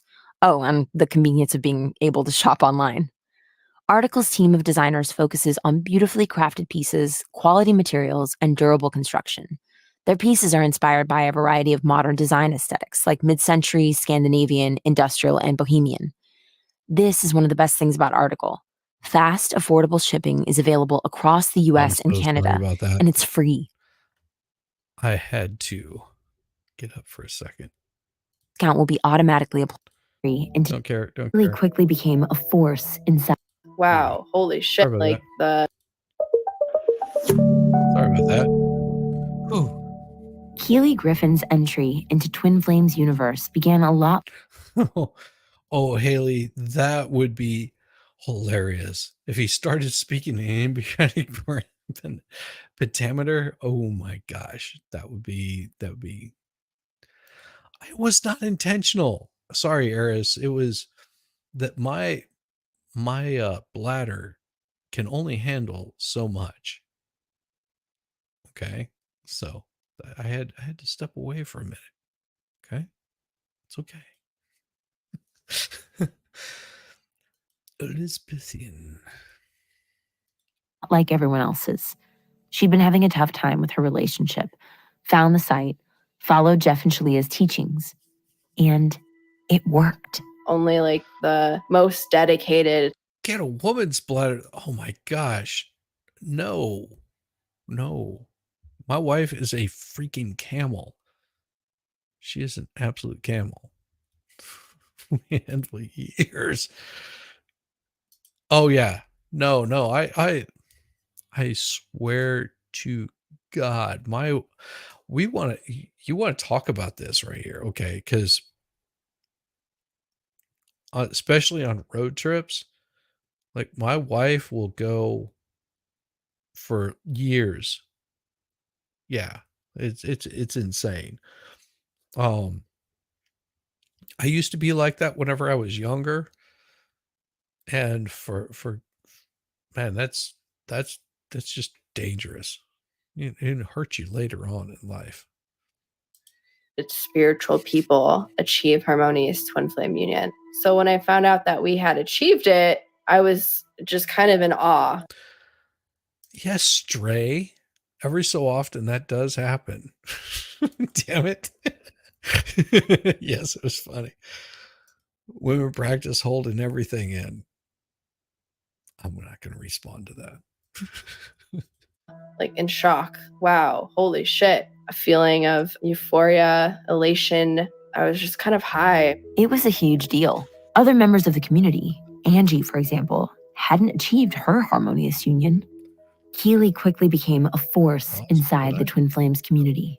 In what seemed like no time at all, she had noticed things were going well.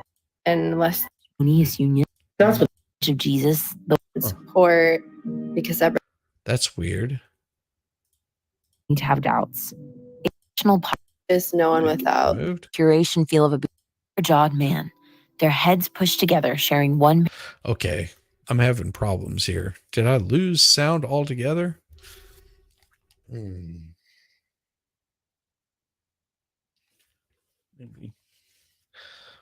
All right, give me just a couple of minutes. I want to restart this and see what the hell happened, because that is not good. That is really bad on all get outs if I lost all audio on that particular thing. So give me just a second and let me find. Well, not now because you put. Well, I can't hear shit right now. Did I lose sound altogether? I don't think so. I think my headset went dead. My headset went dead. Sorry. It's been a long day. Give me like a couple of seconds.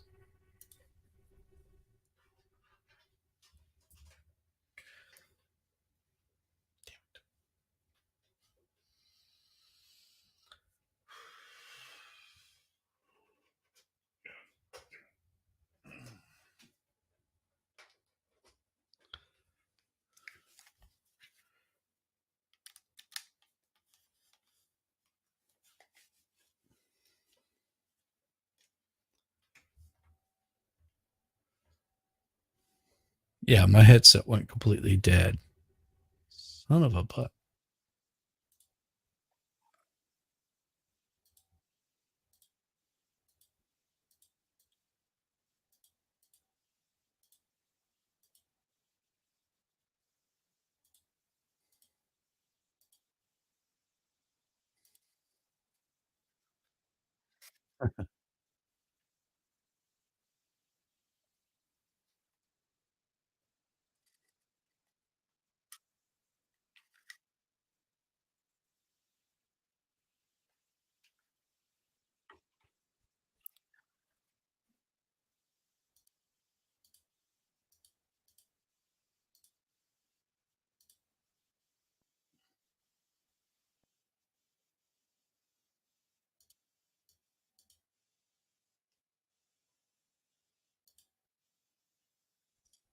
All right. I'm back. Give me just a second. When my headset is about to lose power, it does an insanely loud jingle that gives me a heart attack. I wish it would do that to me. Check mic 1 2 1 2. Check 1 2. It's actually testes 1 2. Testes 1 2. Just kidding. I'm so bad. Let me pull this up. No, I actually lost all sound, and I was a little concerned with it there. So give me just a second. I will bring it back up. That was definitely the most insane portion that I've run into tonight. Ah, geez, Louise. I need to find where I was at in this thing, because I lost track of it. Damn it. Yes, I boomered it. Don't mind me none at all.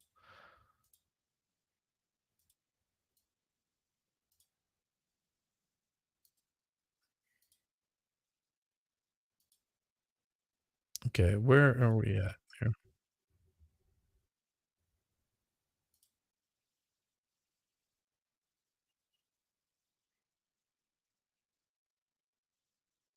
Okay, I think I found where I'm at now. Damn it.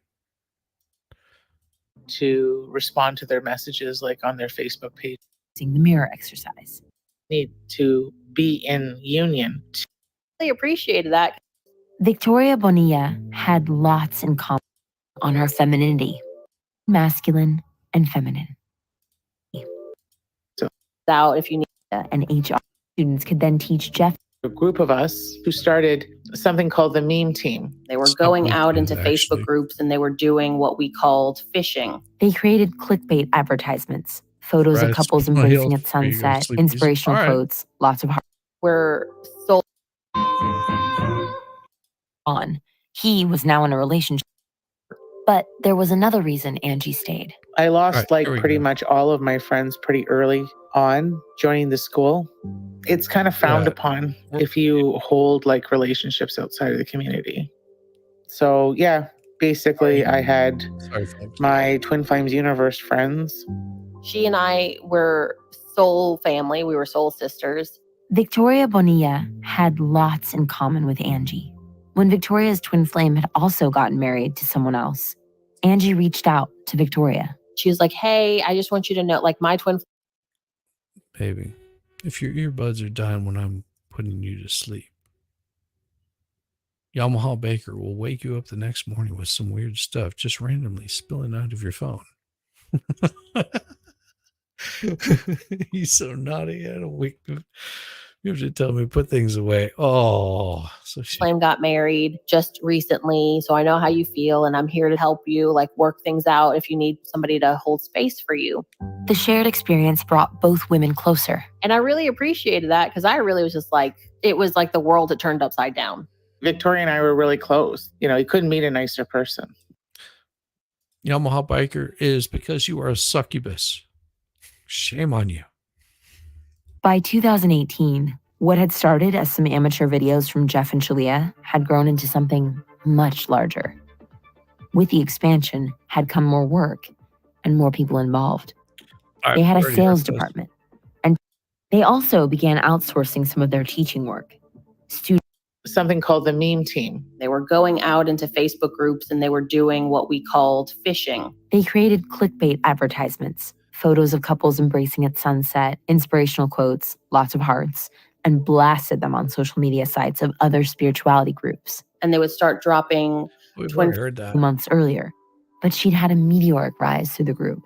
For one thing, she already had her twin flame, the guy next to her. Give this to others.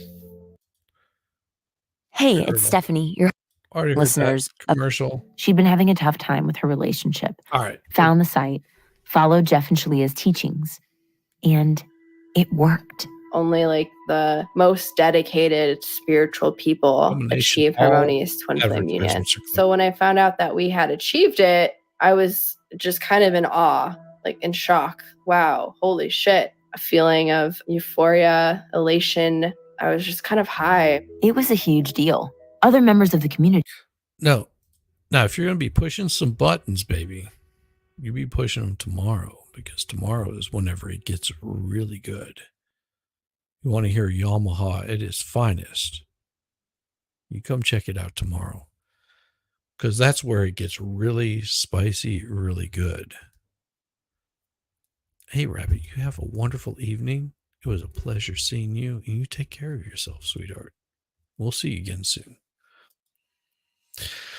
And yes, yeah, we'll be doing those readings tomorrow at what is it? What do we do that normally at? Oh, geez, I forget. 7, 8 o'clock at night. Show up at 7. We'll probably be starting at 8 to 10. Yeah, 8 to 10, I think is when we're doing it. I don't know. I don't know anymore. I'm so lost. So we'll have Yamaha Biker, of course, if he's available. We'll have Dictionary Diva if she's available, and Volstorm if he's available. It will be a wonderful night, and we might even bring in Kaiser Pineapple. Angie, for example, hadn't achieved her harmonious union. Keely quickly became a force inside the Twin Flames community. In what seemed like no time at all, she had moved into a new home with her twin flame and become one of the most sought-after coaches. Things were going well. I went from working at a grocery store, waking up at 4 a.m. and making minimum wage, to all of a sudden having a coaching business in less than a week, where I was making 2 to 3 times as much money. Keely believed in what she was doing. She was helping couples achieve harmonious union. And if everyone achieved harmonious union, it had the potential to change the world. All of the suffering would be gone. There would be no one without a purpose, no one without love and acceptance and support, because everyone would be in touch with their relationship with Creator and living in harmony with the divine. Because God's been telling us, we're the second coming of the Christ. In March 2018, Jeff told his class he was the new Messiah. God's been hinting at this, and he's, moved through me many times in classes and channelings. And so I've been very primed to share this with you. He told the group that the traditional popular image of Jesus, the white guy with the beard, long hair, was actually a prophecy. I can never come back from telling you that I'm the prophesied second coming and showing you the image of, the Christ was actually me, the second coming, not Jesus, the first coming. Oh, that just took a whole new path. Because this is the guy that thinks he's the second coming of Christ right here. This guy right here. He thinks he is the second coming of Christ.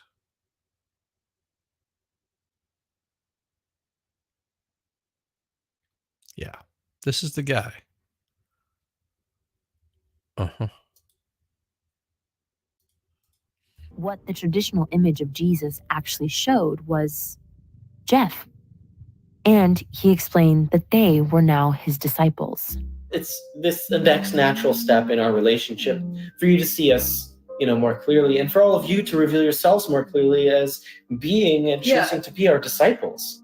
Right. Us being clear on who we are gives you clarity on who you are. Just like Or you could just join over on my cult, which is a bunch of nuts, and we explain if you join my group, you are a nut, like you're absolutely nuts. Maybe that should be like the top tier. That'd be like the $1,000 tier or something like that. Yeah, Jamie's just like, oh, yeah. What are they smoking? No, you don't know. It's what their group is smoking. Their group is smoking Zevakivide. like I got clarity on who I was when Jeff was revealed to me more deeply through God. I'm like, oh, I'm banging the Christ. I was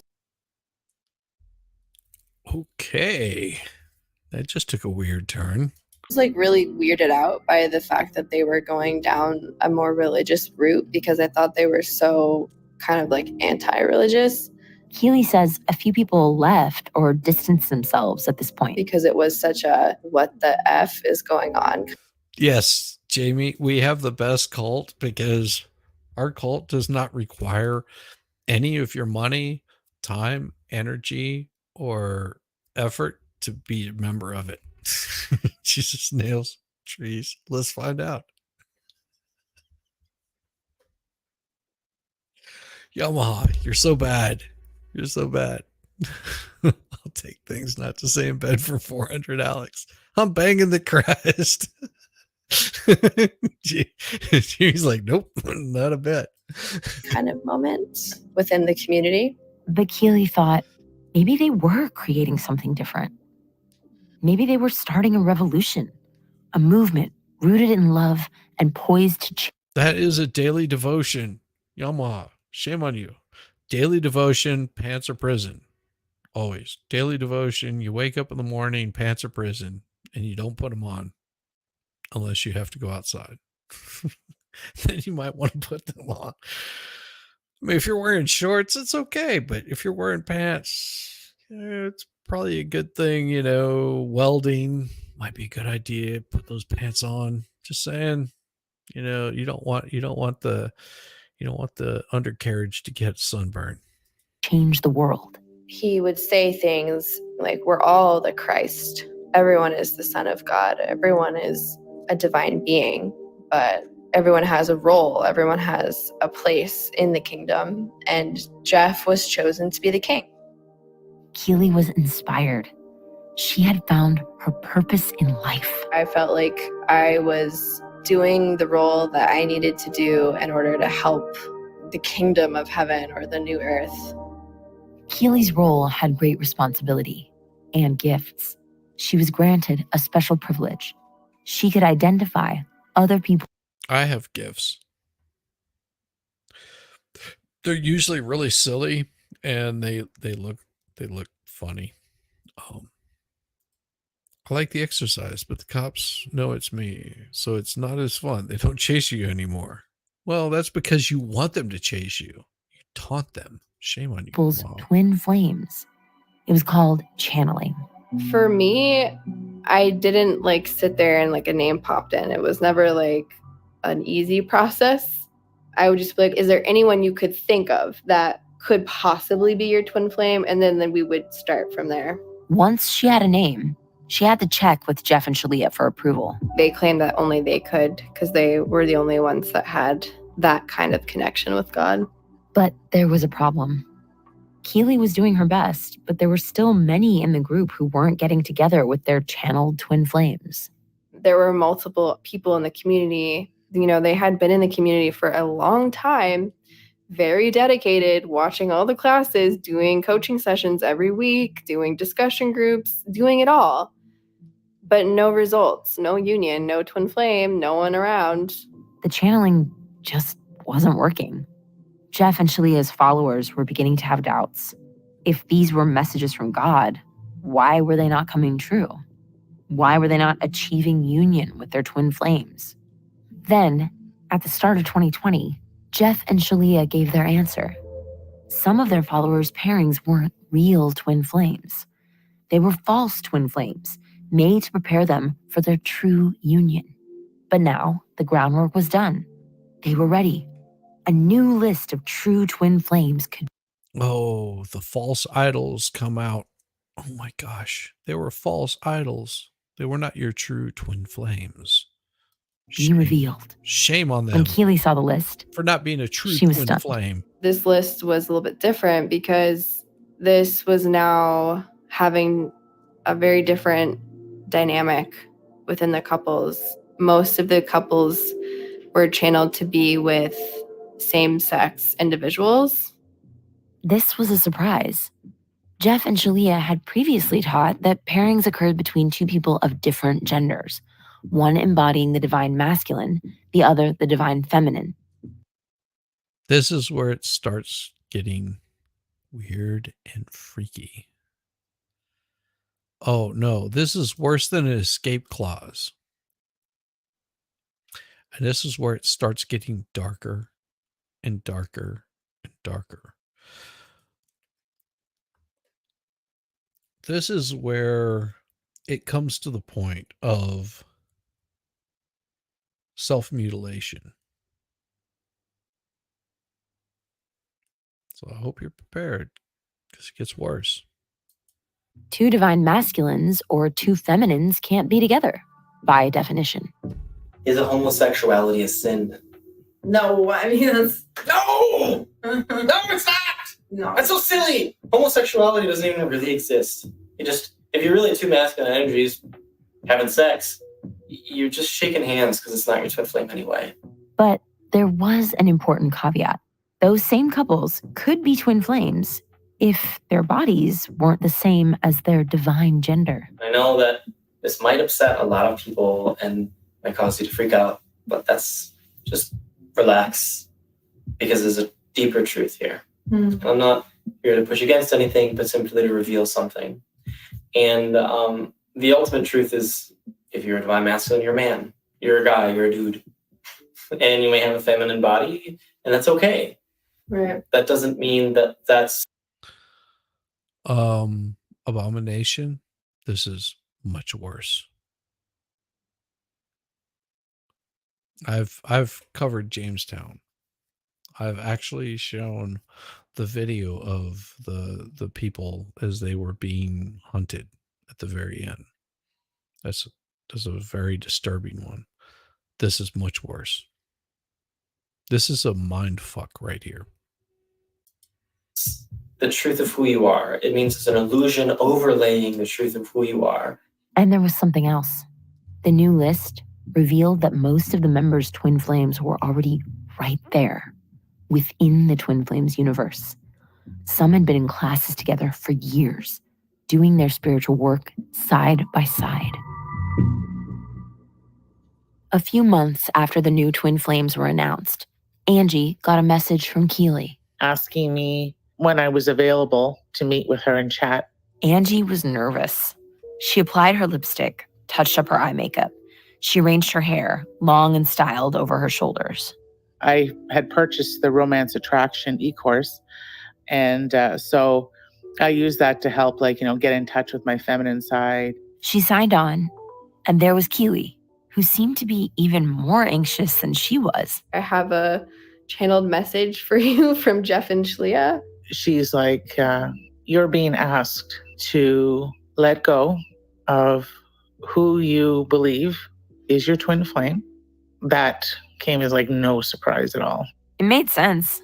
Ron had asked her to never contact him again. Also, he was kind of married to someone else. I realized that, I'm not as in love with this person as I once was. then she said, okay, well, are you interested in knowing who your twin flame is? And I said, oh, absolutely. And she says, okay, well, this person's in a woman's body. She said, you're being asked to explore with Victoria. Victoria Bonilla, Angie's closest friend in the group. And I said, oh my God. So then I kind of stopped and I said, wait a minute, does this mean that like Victoria's a guy? And then Kaylee said, no, actually, you are. That night, Victoria Bonilla was alone in her bedroom. She was watching TV when she got a message and a Zoom link from Angie. I really just thought like, okay, she had a revelation as to who her twin flame was and she wanted to gossip because that's what we did. She logged on and saw Angie and Keely on the call. As soon as I saw that other face, I was like, I have been duped. She also looked like she was scared, petrified, actually. I was like, hi, Keely. And she's like, hi, Victoria. And she's like, do you know why you're on this call? And I said, you're going to tell me my twin flame. And then Keely was like, okay, well, how do you feel about that? I said, no, she's not my twin flame. I'm not a lesbian. And she's like, well, right, you're not. But in spiritual truth, angel is a divine masculine. And I just started sobbing because everything about this felt wrong. I felt sick to my stomach. It felt like a nightmare. Victoria was flipping out. What she was hearing upended everything she thought she understood about herself, about love, about her spirituality and her twin flames gurus. So I'm on this call and I'm sobbing. And Angie's like, well, don't worry. You know, with the pandemic, it's not like we're going to move in together anytime soon. And I just started crying harder. And I'm like, what? We're not moving in together. Like, what is happening? No. You're not my twin flame. I can't say that I was overly thrilled about it either, but I really did love Victoria and really believed in my heart that I could learn to love her as more of an attraction and more of a romantic level. I felt like, okay, well, this is just what I've been handed. So I'm just going to like go with it, I guess. I'm like, well, I have to go. I can't do this. I didn't really know what to say to her. And, it was just awkward. Victoria got off the call, and Angie was immediately inundated with her own emotional overload. Her heart started racing. Her breathing was shallow.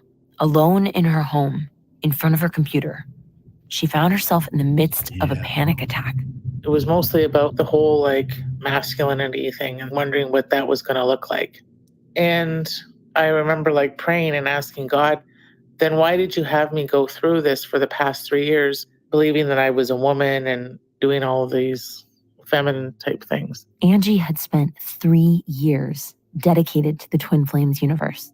It was her whole world. If she didn't commit to this new union, if she resisted, she risked losing her friends, her livelihood, and maybe her one and only chance to find true love. No. You done broke the woman. You just suckered her in. You told her a bunch of shit that she wanted to hear. And whenever you realized, oh, that wasn't going to work anymore, now you're just going to cut her off.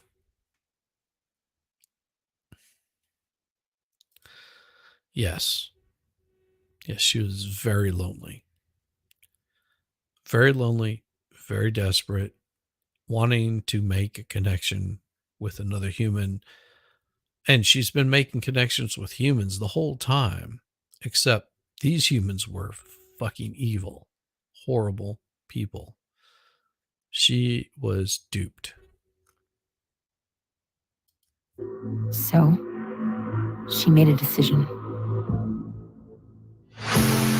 Just make them happy, because I was afraid of what the consequences would be. And it's like, you're not working hard enough. You're not working hard enough. It just felt like this spiritual whip hitting me. I looked closer and I'm like, oh my God, that's her. I no longer knew who I was. I was just like, I was spiraling. That's on the next episode of Twin Flames. Oof. Rough. Absolutely rough. That these people are so easily duped into believing that all of a sudden that they have to conform to this weird set of things that they don't agree with. Are you ready for more? Ready for more? It is 11:30 at night. And you guys are still hanging out here listening to the craziness of this. How about this? I end this thing tonight. You guys can follow it up.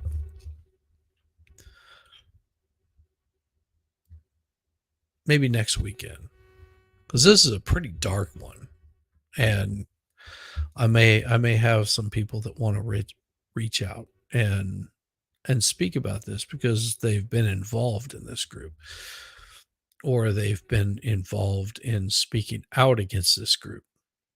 And it's dark. It's very, very dark shit. So how about this? I'm going to send you over to go hang out with my good friend over there at MG Law. He's streaming tonight.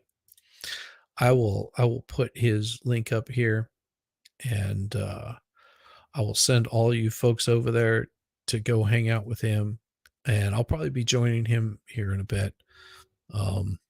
It's a dark one, and we've got more on this. But I think at 11 o'clock at night, it's probably a good time to cut you guys off, leave you guys hanging, make you guys want to watch more. So next weekend, I promise, I will follow up on this and we'll give you some more. And we'll see how it goes. And with that, I am going to give every single one of you a wonderful good night, and go hang out with MG. See you guys soon.